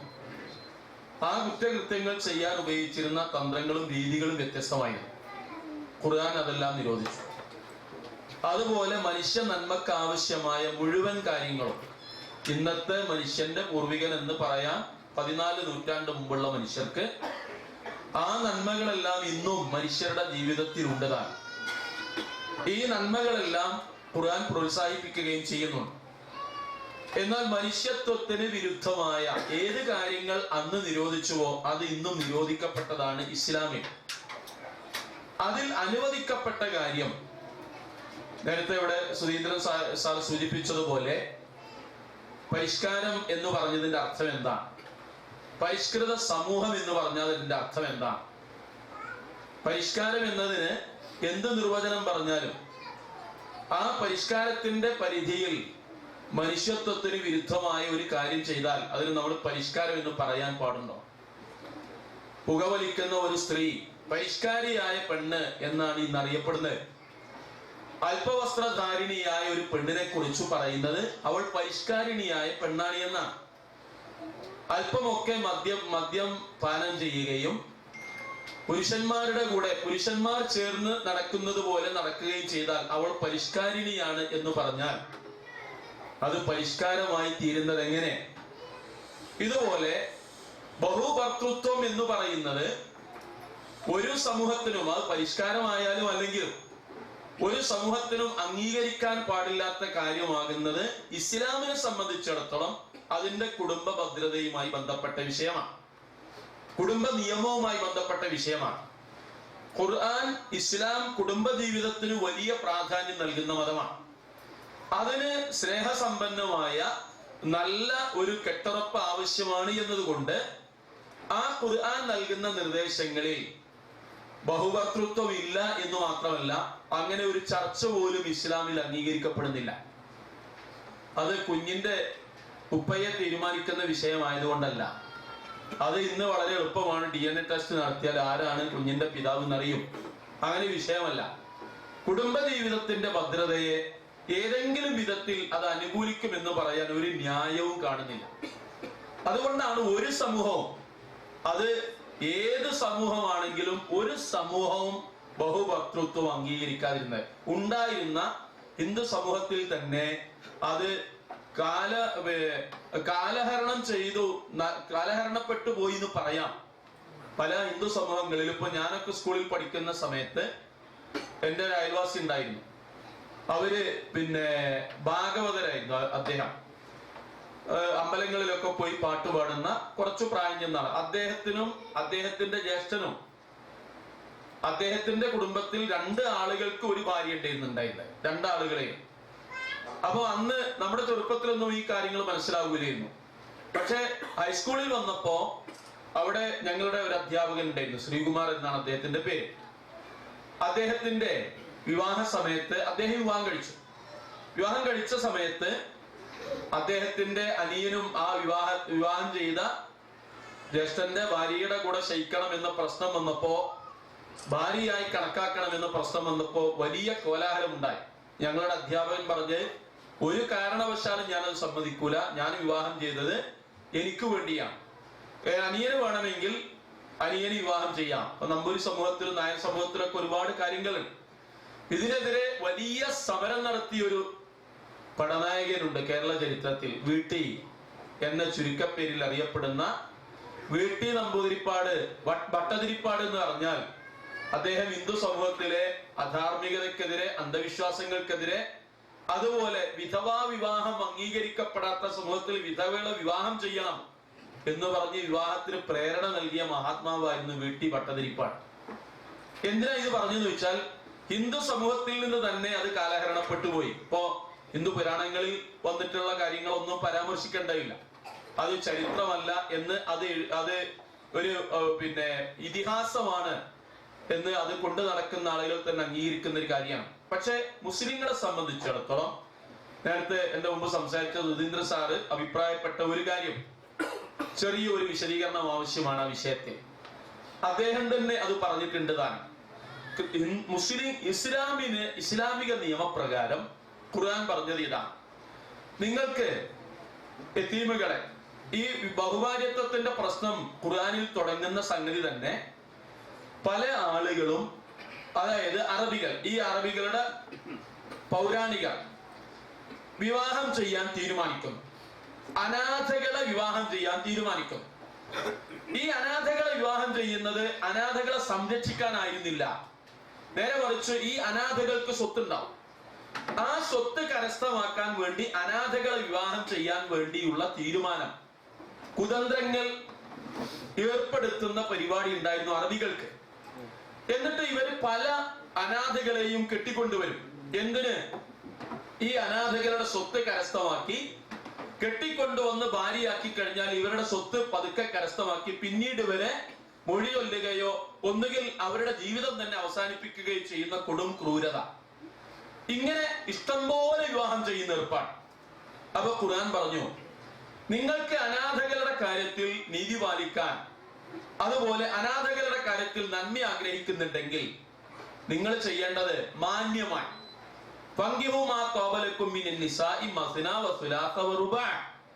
നിങ്ങൾ നല്ലവരായ സ്ത്രീകളിൽ നിന്ന് 2, 3, 4 വിവാഹമാവാം നിങ്ങൾക്ക്. എന്നിട്ട് അള്ളാഹു അതിനെ അവസാനിപ്പിക്കുന്നത് വളരെ കൃത്യമായ ഒരു വാക്ക് ഉപയോഗിച്ചിട്ടാണ്. ഫങ്കിഹു മാ ത്വാബലക്കും മിനൻ നിസാഇ മത്നാ വസുലാസ വറുബാഅ ഫഇൻ ഖിഫ്തും അല്ലാ തഅദിലു ഫവാഹിദ. വാഹിദ എന്ന് പറഞ്ഞാൽ സാറിന് മനസ്സിലാവും, ഇവിടെ ജീവിക്കുന്നുണ്ട്. അതായത് നിങ്ങൾക്ക് നീതി പാലിക്കാൻ സാധിക്കുകയില്ല, നീതിപാലനത്തിന്റെ കാര്യത്തിൽ നിങ്ങൾ ഭയപ്പെടുന്നവരാണെങ്കിൽ ഫവാഹിദ, അപ്പൊ ഒന്നുമല്ല. എന്നിട്ട് ഖുർആൻ അതിനെ ഒന്ന് വിശദീകരിച്ചു. വലൻ തസ്തതിഉ അൻ തഅദിലു, നിങ്ങൾക്ക് കൃത്യമായ നീതിപാലനം സാധ്യമല്ല. എന്നാൽ നിങ്ങൾ എന്ത് ചെയ്യണം? നിങ്ങള് വിവാഹം ചെയ്യുന്നുവെങ്കിൽ എല്ലാവരെയും ഒരുപോലെ പരിഗണിക്കണം. ആ പരിഗണന ഒരുത്തിയെ കൽ മുഅല്ലഖത്തി, ഇവിടെ ആദ്യം പാരായണം ചെയ്ത ഖുർആൻ പാരായണം ചെയ്തതിന്റെ അർത്ഥം പറഞ്ഞ ആ കുട്ടി വായിച്ച അർത്ഥം, അതിന്റെ ആയത്തും അർത്ഥവും അതിന്റെ വിശദീകരണമാണ്. നിങ്ങൾക്ക് ഒരുത്തിയെ കെട്ടി അവളെ കെട്ടിയിട്ടതുപോലെ ആക്കരുത്, അവളെയും പരിഗണിക്കണം. ഇവിടെ ഇസ്ലാമിന്റെ നിയമം വന്നു. നിയമം വന്നത് എന്താണ്? ഒന്നാമത്തെ ഭാര്യയുടെ സമ്മതം വിവാഹം ചെയ്യാൻ ആവശ്യമില്ലെങ്കിലും ഒന്നാമത്തെ കുടുംബജീവിതം തകർത്തിട്ടൊരു രണ്ടാമത്തെ വിവാഹമില്ല. അത് പ്രധാനപ്പെട്ട ഒരു സംഗതിയാണ്. അതുകൊണ്ടാണ് ആവശ്യമെങ്കിൽ മാത്രം നടത്താവുന്ന ഒരു അനുമതിയായി ഇസ്ലാമിലെ ബഹുഭാര്യത്വം വരുന്നത്. അവിടെ റസൂലുള്ളാഹി പറഞ്ഞ വാക്ക് നോക്കൂ നിങ്ങൾ. പാർപ്പിടം വേണം എല്ലാവർക്കും ഒരുപോലെ, ഭക്ഷണം വേണം എല്ലാവർക്കും ഒരുപോലെ, കിടപ്പറ പങ്കിടുന്നതും എല്ലാവരും ഒരുപോലെ, വസ്ത്രം എല്ലാവർക്കും ഒരുപോലെ. ഈ കാര്യത്തിൽ അന്യായം വന്നുപോയാൽ അയാൾ പരലോകത്ത് ഒരു പക്ഷത്തേക്ക് ചാഞ്ഞ് അയാൾ അള്ളാഹുവിന്റെ മുമ്പിൽ ഹാജരാക്കപ്പെടുന്ന, അയാൾ ജനങ്ങൾ തിരിച്ചറിയുന്ന, വിവാഹം ചെയ്ത് ഒരുത്തിയുടെ കൂടെ മാത്രം തൃപ്തിപ്പെട്ട് ജീവിച്ചയാളാണ് അയാള്, മറ്റുള്ളവരെ അവഗണിച്ചവരാണ് എന്നറിയാൻ അയാളെ ആ രൂപത്തിൽ മഹ്ശറിൽ ഹാജരാക്കുന്ന. പക്ഷെ ഇവിടെ നേരത്തെ പ്രബന്ധകാരൻ സൂചിപ്പിച്ചതുപോലെ ഈ ഒരു ചെറിയ ഒരു കിളിവാതിലിലൂടെ ഒരുപാട് ആളുകൾ ആ വാതിൽ പൊളിച്ച് വേണ്ടാത്ത എല്ലാ ഏർപ്പാടുകൾക്കും വേണ്ടി ചെയ്യുന്ന ഒരു ഏർപ്പാടായി ബഹുഭാര്യത്വം മാറിയത് കൊണ്ടാണ് ബഹുഭാര്യത്വം എന്ന് കേൾക്കുമ്പോഴേക്ക് ആളുകൾക്ക് വല്ലാത്തൊരു വിമ്മിഷ്ടം ഈ വിഷയത്തോട് തോന്നുന്നത്. മാന്യമായി ഇപ്പൊ ഇവിടെ സാർ ഇവിടെ ജീവിക്കുന്നുണ്ടല്ലോ, ഇവിടെ മിക്ക അറബികൾക്കും 2, 3, 4 ഭാര്യമാരും. ഒരു വണ്ടിയിൽ തന്നെ ഒരു കുടുംബത്തിലുള്ള 4 ഭാര്യമാരെയും മക്കളെയും കൊണ്ടുപോകുന്ന കാഴ്ച അത്ഭുതത്തോടു കൂടി നോക്കി നിൽക്കാറുണ്ട് നമ്മൾ. പിന്നെ പല കുടുംബങ്ങളിലും കലഹം ഉണ്ടാകുന്നത് പല കാരണങ്ങളാലാണ്. ബാഹുഭാര്യത്വം കൊണ്ട് മാത്രം കലഹം ഉണ്ടായിക്കൊള്ളുന്നില്ല. ഒരു ഭാര്യയെ കെട്ടാത്ത ആള് പോലും, കല്യാണം കഴിക്കാത്ത ആള് പോലും കലഹത്തിന് കോപ്പ് കൂട്ടുന്ന കാലാണ്. ഈ ലോകത്ത് ഒരേ ഒരു പെണ്ണിനെ കിട്ടിയ ഹിറ്റ്ലർ എത്ര ജൂതന്മാരെയാണ് കൊന്നൊടുക്കിയത്, എത്ര ആളുകൾ എന്തെല്ലാം പാപങ്ങൾ ചെയ്യുന്നു. പക്ഷേ അതുപോലെയല്ല ബഹുഭർത്തൃത്വം. അത് കുടുംബ സംവിധാനത്തെ തന്നെ തകരാറില്ല, നശിപ്പിക്കും. അതുകൊണ്ടാണ് ഒരു സമൂഹവും അത് അംഗീകരിക്കാറുണ്ട്. ഇവിടെ ഒരു കാര്യം കൂടി സൂചിപ്പിക്കാൻ അവസാനിപ്പിക്കാൻ 2 മിനിറ്റ്.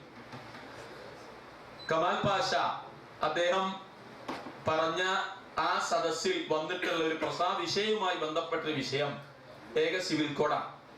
ഭരണഘടനയെ കുറിച്ചൊക്കെ കൃത്യമായി അറിയുന്ന ആളുകളാണ് ഇത് നമ്മൾ കേൾക്കുന്നതും പറയുന്നവരൊക്കെ. പക്ഷെ ഒരു കാര്യം, ഏക സിവിൽ കോഡ്, ഏകീകൃത സിവിൽ നിയമം എന്നത് ഇന്ത്യയിൽ നടപ്പാകൂല എന്ന് സാർ പറഞ്ഞു.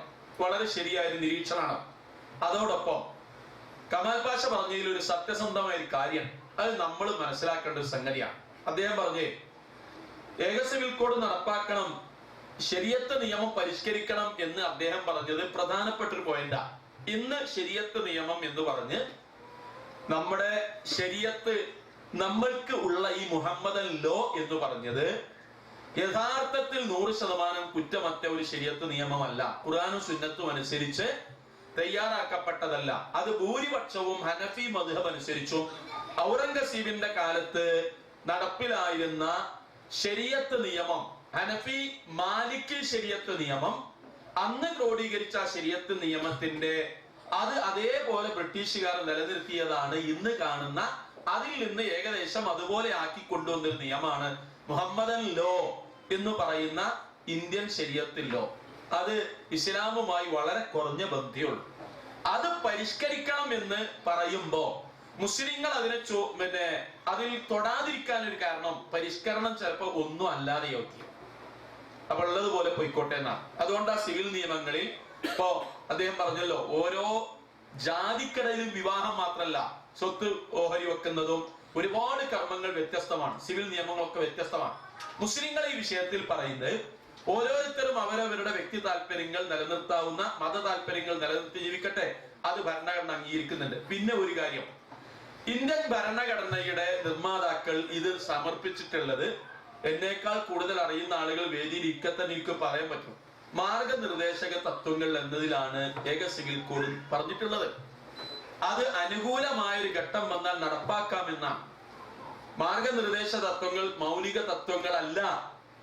മൗലിക തത്വം എന്ന് പറഞ്ഞാൽ ഓരോ പൗരനും അയാളുടെ വിശ്വാസവും ആചാരവും അനുസരിച്ച് ഇന്ത്യയിൽ ജീവിക്കാന്നുള്ള തത്വമാണ്. ആ തത്വമാണ് നമ്മള് ജനങ്ങളോട് പറയുന്ന ആ തത്വം നിലനിൽക്കണം. ഇത് മാർഗനിർദ്ദേശക.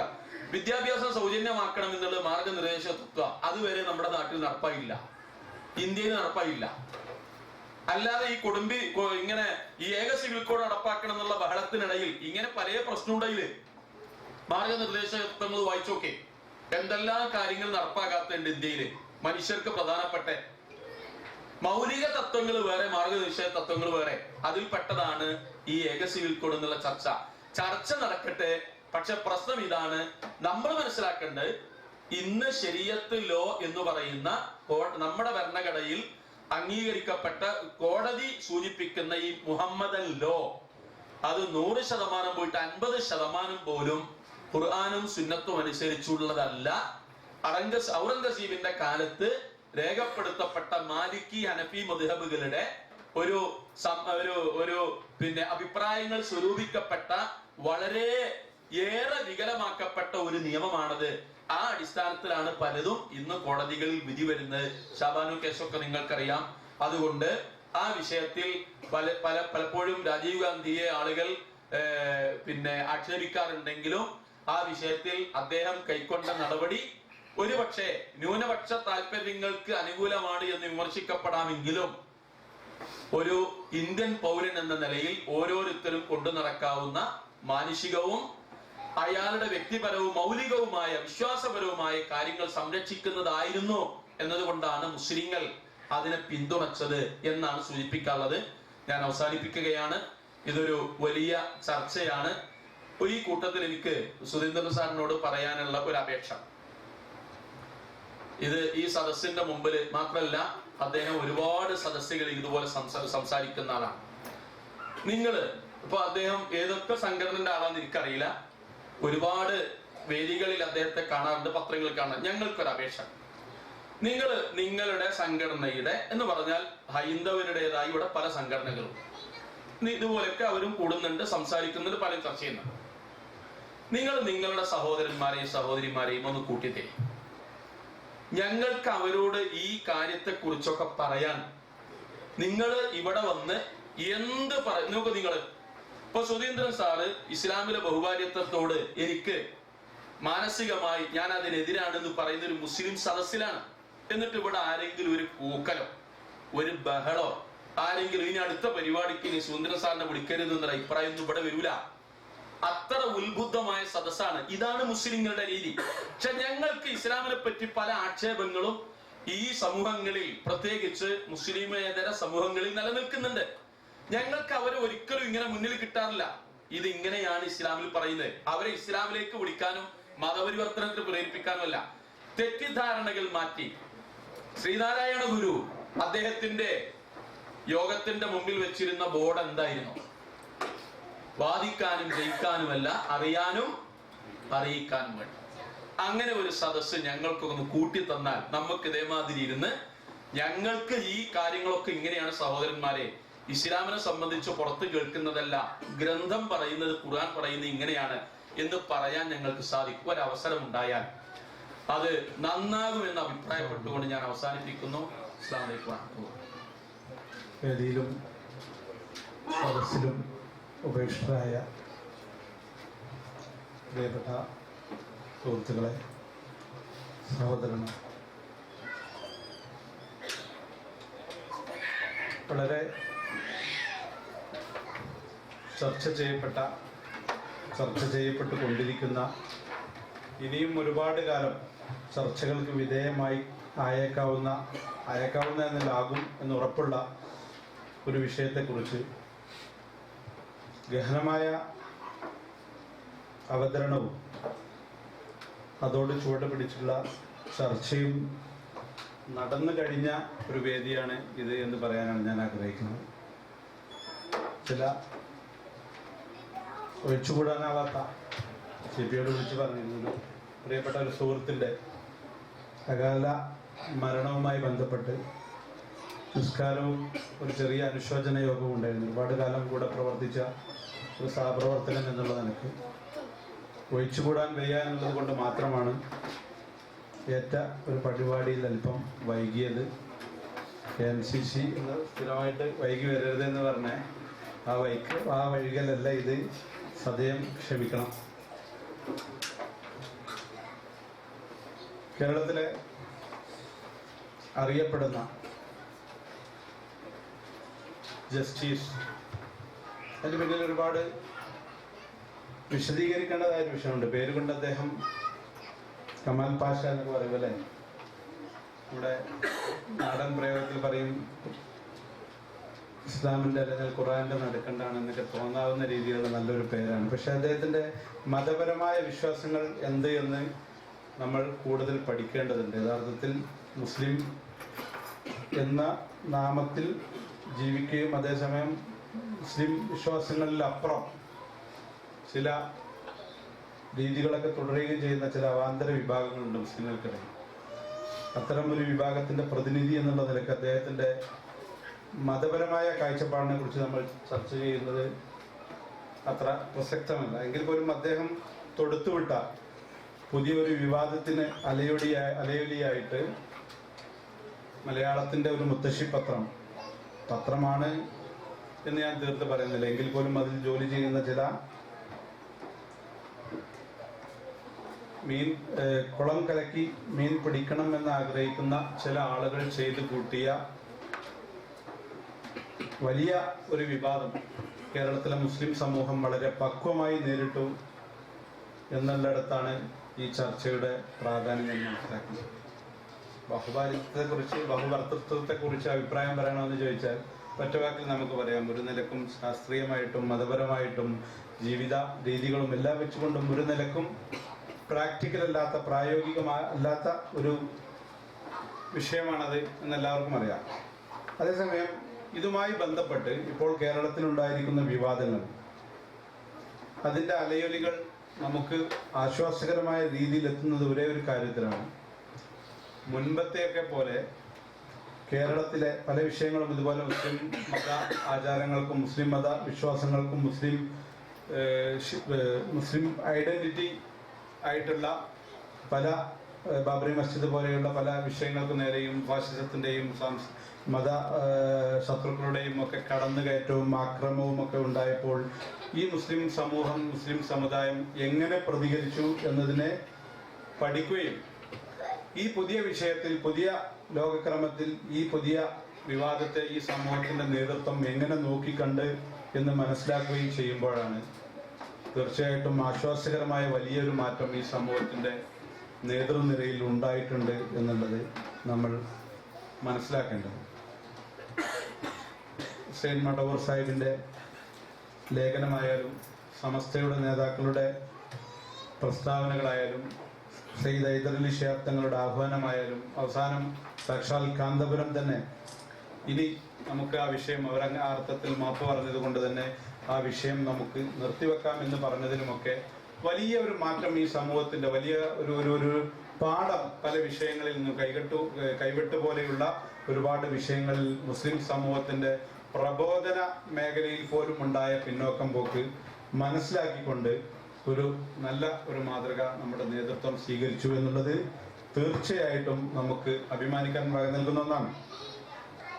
എൻ്റെ ഒരു സുഹൃത്ത് ഇവിടെ നമ്മുടെ സെന്ററുമായിട്ടൊക്കെ ബന്ധപ്പെട്ടിട്ട് പ്രവർത്തിച്ചിരുന്ന ഒരാള് ഇവിടെ പ്രബോധന രംഗത്തൊക്കെ ഒരുപാട് സ്വന്തം നിലയിൽ ഇവിടെയുള്ള ഹോസ്പിറ്റലുകളും മറ്റൊക്കെ പോവുകയായിരുന്നു.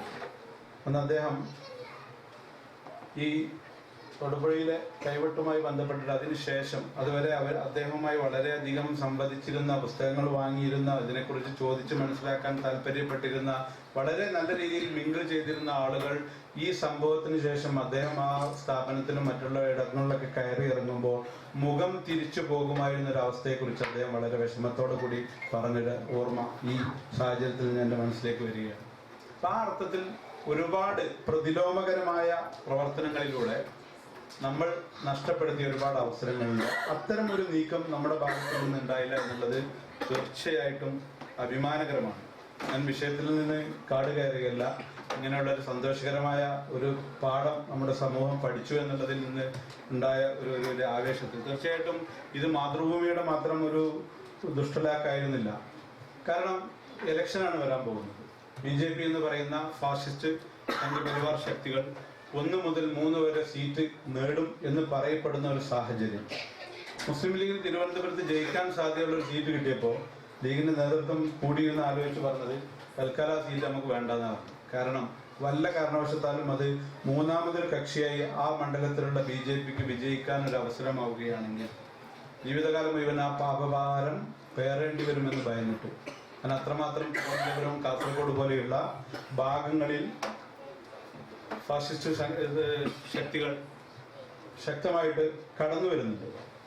അപ്പൊ അതിനെ എങ്ങനെയൊക്കെ വെള്ളവും വളവും വെച്ച് വളർത്തിയെടുക്കാം എന്ന് ചിന്തിക്കുന്ന മാതൃഭൂമിയിൽ തന്നെയുള്ള ഏതോ ചില ശക്തികൾ ഈ കേരളത്തിലെ സാഹചര്യം ഒന്ന് കലുഷിതമാക്കാം എന്ന് കരുതി ഇറങ്ങിപ്പുറപ്പെട്ട ഒരു സംഭവമാകാനേ അത് സാധ്യമുള്ളൂ. കാരണം ഒരിക്കലും മാതൃഭൂമി തന്റെ വലിയ ഒരു സർക്കുലേഷൻ പരിധിയിലുള്ള മുസ്ലിം സമൂഹത്തെ പണിക്കിയിട്ടൊന്നും ഒരു സുപ്രഭാതത്തിൽ ഇത്തരം ചെറിയൊരു സെന്റിമീറ്റർ കൊണ്ട് കളിക്കുമെന്ന് വിശ്വസിക്കാൻ മാത്രം വിഡ്ഢികളാണോ നമ്മളെല്ലാവരും? ഒരിക്കലുമല്ല. അപ്പൊ അതിന്റെ പിന്നിൽ അങ്ങനെ വലിയൊരു അജണ്ട ഉണ്ടായിരുന്നു. ആ അജണ്ടയാണ് നമ്മുടെ നേതൃത്വം തകർത്ത് കേരളത്തിലെ സാമൂഹിക അന്തരീക്ഷം കുളമാക്കാതെ നോക്കിയത് എന്നതാണ് ഞാൻ പറഞ്ഞത്. നമ്മുടെ ബഹുഭർത്തൃത്വം ഒരുപാട് ജീവിത തെളിവുകളൊന്നും പുതിയ സാമൂഹിക ക്രമത്തിലില്ല. അതേസമയം മിത്തുകളിലും ഐതിഹ്യങ്ങളിലൊക്കെ അങ്ങനെ ഒരുപാട് കഥകളുണ്ട്. നമ്മുടെ മഹാഭാരതത്തിൽ തന്നെ അറിയാം, 5 പേരെ വരിക്കേണ്ടി വന്ന പാഞ്ചാലിയുടെ അവസ്ഥ അല്ലേ. ജീവിതത്തില് പിന്നെ നമ്മളൊക്കെ വായിച്ചിട്ട് കേട്ടിട്ടുണ്ടാവും. നമ്മുടെ കുഞ്ചൻ നമ്പ്യാരുടെ ഒരു കവിത ഒരു ചെറിയതല്ല, കല്യാണ സൗഗന്ധികം എന്ന് പറഞ്ഞിട്ട് അദ്ദേഹം എഴുതിയ നോക്കടാ നമ്മുടെ മാർഗെ കിടക്കുന്ന മറക്കടാ നീ ഒന്ന് മാറിക്കിടാച്ചടാ എന്ന് പറഞ്ഞിട്ട് കല്യാണ സൗഗന്ധികം തേടിപ്പോയ ഭീമന്റെ അവസ്ഥ. അതിന് പിന്നെ എല്ലാവരും ഉള്ള ഒരു വേദി എന്നുള്ള നിലക്ക് പറയുന്നതിൽ കുറെ പരിമിതികളുണ്ട്. എങ്കിൽ പോലും ഭീമൻ കുറച്ച് തടിയനാണ്, അറിയാലോ. മഹാഭാരതമാണെങ്കിൽ പോലും ആ കഥകളൊക്കെ പഠിച്ചും വായിച്ചും കേട്ടും വളർന്നവരാണ് നമ്മൾ മലയാളത്തിലൊക്കെ ആയിട്ട് സ്കൂളിലൊക്കെ. ഭീമനെ എങ്ങനെ വിദഗ്ധമായിട്ട് നാട് കടത്താമെന്ന് പിന്നെ ആലോചിച്ചിട്ട് പാഞ്ചാലി ഭീമന്റെ സഹോദരന് കൊടുക്കാൻ വേണ്ടിയിട്ട് കല്യാണ സൗഗന്ധികം സ്വപ്നം കണ്ട് ആ കല്യാണ സൗഗന്ധികത്തിന് ഭീമനെ കാട്ടിലോട്ട് പറഞ്ഞേക്കുന്ന ഒരു കഥയാണത്. അപ്പൊ അതാണ് സാധാരണ ബഹുഭർത്തൃത്വത്തിന് ഒരുപാട് പെണ്ണുങ്ങൾ ഒരുപാട് കഷ്ടപ്പെടേണ്ടി വരും. ബഹുഭാര്യത്വത്തിന് ആണുങ്ങൾ അത്രമാത്രം ബുദ്ധിമുട്ടുണ്ട്. അതേസമയം അത് പെണ്ണിന് വേണ്ടിയിട്ടാണ് ഇവർ പറയുന്നതെങ്കിൽ അത്ര സുഖകരമല്ലാത്ത ഒരു ജീവിത സാഹചര്യമാണ് ബഹുഭർത്തൃത്വം സമൂഹത്തിന് എന്ന് മാത്രമല്ല അതിന്റെ ആളുകൾക്ക് പോലും സമ്മാനിക്കുക എന്നുള്ളതിന് ഒരുപാട് കഥകളും ഐതിഹ്യങ്ങളൊക്കെ നമ്മുടെ തന്നെ ഇന്ത്യൻ മിത്തുകളിലും മിത്തോളജികളിലൊക്കെ ഒരുപാട് കിടക്കുന്നുണ്ട്. ഇസ്ലാമികപരമായിട്ട് അത്തരം കഥകളും ചരിത്രങ്ങളൊന്നും അധികം ഇല്ല എന്നുള്ളത് തന്നെയാണ്. ഭാരതത്തിൽ ഒരു നിലക്കും ശാസ്ത്രീയമായിട്ടും അല്ലാതെയും ഒരു നിലക്കും വെച്ചു പറപ്പിക്കാനാവാത്ത ഒരു സംവിധാനത്തിന് വേണ്ടിയിട്ട് വെറുതെ ശബ്ദകോലാഹലം ഉണ്ടാക്കുന്ന ഇത്തരം ആളുകളെ കഴിയുന്നതും അവോയ്ഡ് ചെയ്തിട്ട് നമ്മുടെ സാംസ്കാരിക സാമൂഹിക പരിസരം ശുദ്ധമായി കൊണ്ടു നടക്കുക എന്നുള്ളത് ഓരോ മുസൽമാന്റെയും ഓരോ നന്മ ആഗ്രഹിക്കുന്നവരുടെയും ബാധ്യതയാണ് എന്ന് മനസ്സിലാക്കിക്കൊണ്ട് തീർച്ചയായിട്ടും വിമർശിക്കപ്പെടേണ്ട ഒരു വിഷയം കൂടിയാണ്. പിന്നെ ഇത്തരം വിഷയങ്ങളും ചർച്ചകളും ഒക്കെ തീർച്ചയായിട്ടും കൊണ്ടുവരുന്നത് അത് സ്ത്രീകളെ അങ്ങോട്ട് ഉദ്ധരിക്കാമെന്നുള്ള ഇത് ഉദ്ദേശിച്ചിട്ടൊന്നുമില്ല. ഏതൊക്കെ അവസരത്തിൽ എങ്ങനെയൊക്കെ ഇസ്ലാമിക സമൂഹത്തെ മുസ്ലിം സമൂഹത്തെ താറടിച്ച് കാണിക്കാൻ ഉപയോഗിക്കാം എന്നുള്ള ഒരു ഇടൻ അജണ്ടകളാണ് ഇത്തരം സാഹചര്യങ്ങൾക്കൊക്കെ പിന്നാമ്പുറങ്ങളിൽ ഒളിഞ്ഞുകിടക്കുന്നത് എന്ന് മനസ്സിലാക്കി അതിനനുസരിച്ച് പ്രവർത്തിക്കാൻ നമ്മൾക്കൊക്കെ സാധിക്കട്ടെ എന്ന് മാത്രം പറഞ്ഞുകൊണ്ട് തീർച്ചയായിട്ടും ഇത്തരമൊരു വേദിയിൽ പങ്കെടുക്കാൻ അവസരം കിട്ടിയതിൽ സർവശക്തനായ അള്ളാഹുവിനോട് ഞാൻ നന്ദി പറയുന്നതോടൊപ്പം തന്നെ വീണ്ടും ഒരുപാട് പരിപാടികളിൽ ഫോക്കസ് പോലെ പിന്നെ ഇസ്ലാഹി സെൻ്ററിൻ്റെ ഒക്കെ ഒരുപാട് പരിപാടികളിൽ പങ്കെടുത്തിട്ടുണ്ട്. തീർച്ചയായിട്ടും വ്യതിരിക്തമായ വേറിട്ട് നിൽക്കുന്ന നിരവധി പരിപാടികൾ പൊതുസമൂഹത്തിന് ഉപകാരപ്രദമായ രീതിയിലുള്ള പരിപാടികൾ നടത്താൻ ഇനിയും സാധിക്കട്ടെ. KMCCയുടെ എല്ലാവിധ ഭാവുകങ്ങളും ഈ പരിപാടിക്ക് നേർന്നുകൊണ്ട് നടത്തുന്നു. അസ്സലാമു അലൈക്കും.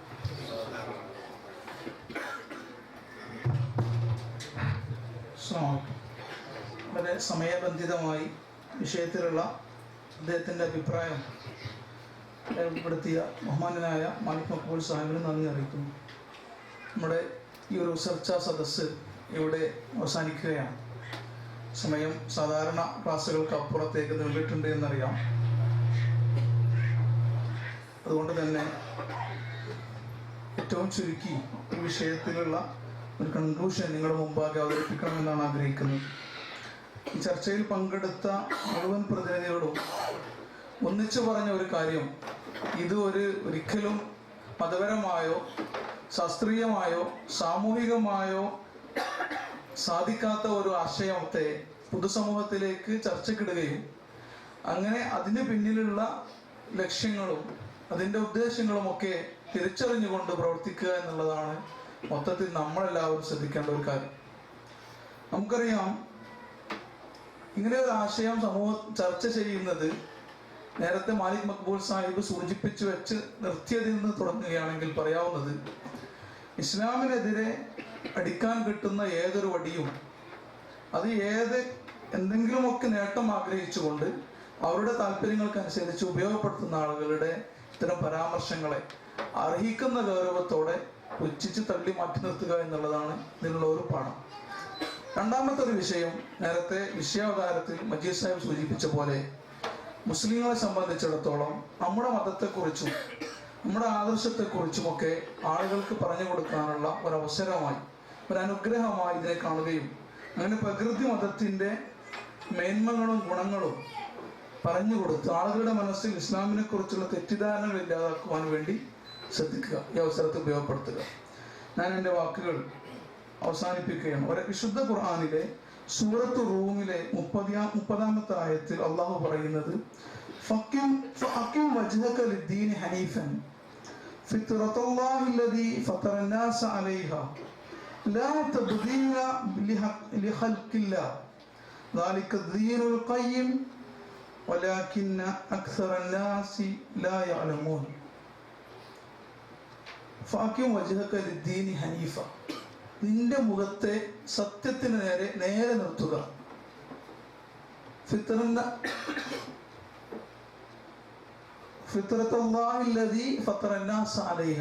അള്ളാഹുവിന്റെ സൃഷ്ടിപ്പ്, അള്ളാഹു മനുഷ്യരെ ഏതൊരു പ്രകൃതിയിലാണോ അള്ളാഹു സൃഷ്ടിച്ചിരിക്കുന്നത് ആ പ്രകൃതിയാണത്. ദാലിക ദീനുൽ ഖയ്യിം, അതാണ് ശരിയായ മതം. വലാകിന്ന അക്സറന്നാസി ലാ യഅലമൂൻ, ബഹുഭൂരിപക്ഷം ആളുകൾക്കും അതറിയില്ല. നമ്മുടെ മതത്തിന്റെ പ്രകൃതിപരമായ സവിശേഷത ആളുകൾക്ക് പരിചയപ്പെടുത്തി കൊടുക്കേണ്ടതുണ്ട്. മൗലവിയുടെ പ്രസംഗത്തിൽ കൃത്യമായി നമ്മളത് മനസ്സിലാക്കി. ഇസ്ലാമിന്റെ ഒരു നിയമം അള്ളാഹു നടപ്പിലാക്കുന്നത് ഏതെങ്കിലും ഒരു കാലത്തേക്കോ ഏതെങ്കിലും ഒരു ജനസമൂഹത്തിനോ ഏതെങ്കിലും ഭൂപ്രകൃതിക്കോ അനുസരിച്ചല്ല. അത് ലോകത്തുള്ള മുഴുവൻ മനുഷ്യർക്കും അവസാന നാളിൽ പിറന്നു വീഴുന്ന കുഞ്ഞിന് വരെ നിയമമായിട്ടാണ് ഇസ്ലാം അള്ളാഹു സംവിധാനിച്ചിട്ടുള്ളത്. അതുകൊണ്ട് തന്നെ അത് മക്കയിലെ സവിശേഷ സാഹചര്യങ്ങളിലുള്ള ഒരു നിയമമായി മാത്രം നിലനിൽക്കുന്നില്ല. മനുഷ്യ പ്രകൃതി എത്രയേറെ പുരോഗമിച്ചാലും എത്രയേറെ പരിഷ്കൃത പ്രാപിച്ചാലും ഈ നിയമം അത് അതിൻ്റെതായ പ്രാധാന്യത്തോടു കൂടി നിലനിൽക്കും. കാരണം അത് മനുഷ്യന്റെ സൃഷ്ടാവിൽ നിന്നുള്ള നിയമങ്ങളാണ്. പ്രകൃതി മതമാണ് ഇസ്ലാം എന്നുള്ളത് അടിവരട്ടുകൊണ്ട് പറയുവാനാണ് ഈ ചർച്ചയുടെ ഒരു കൺക്ലൂഷൻ എന്ന നിലയ്ക്ക് എനിക്ക് പറയാനുള്ളത്. കാരണം ബഹുഭർത്തൃത്വം പ്രായോഗികമോ എന്ന ചർച്ച ഇസ്ലാം ഒരിക്കൽ പോലും അതിൻ്റെ ഏതെങ്കിലും ഒരു സ്ഥലത്ത് ചർച്ച ചെയ്യാത്ത ഈ ഒരു വിഷയം പൂർണ്ണമായും പ്രായോഗികമല്ല എന്ന് സമൂഹത്തിലെ ഭൂരിപക്ഷം ആളുകൾ കരുതുന്നതിനെ ഒരിക്കൽ കൂടി ഉറപ്പിച്ചുകൊണ്ടാണ് നമ്മുടെ ചർച്ച അവസാനിക്കുന്നത്. ഇതിൽ പങ്കെടുത്ത മുഴുവൻ ആളുകൾക്കും സശ്രദ്ധം ശ്രവിച്ച ശ്രോതാക്കൾക്കും നന്ദി പറഞ്ഞുകൊണ്ട് എൻ്റെ ഈ ഒരു മോഡറേറ്റർ എന്ന നിലക്കുള്ള ഇതിൻ്റെ കൺക്ലൂഷൻ ഇവിടെ രേഖപ്പെടുത്തിക്കൊള്ളുന്നു. അസ്സലാമു അലൈക്കും വറഹ്മത്തുള്ളാഹി.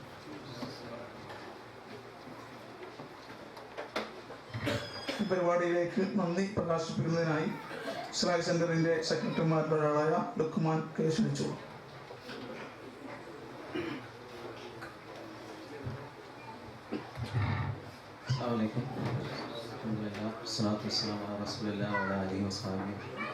നമ്മൾ ഈ ചർച്ചാ സദസ്സ് ഇവിടെ അവസാനിക്കുകയാണ്. പ്രതീക്ഷിച്ചതിലും വളരെയധികം വൈകിയിരിക്കുന്നു.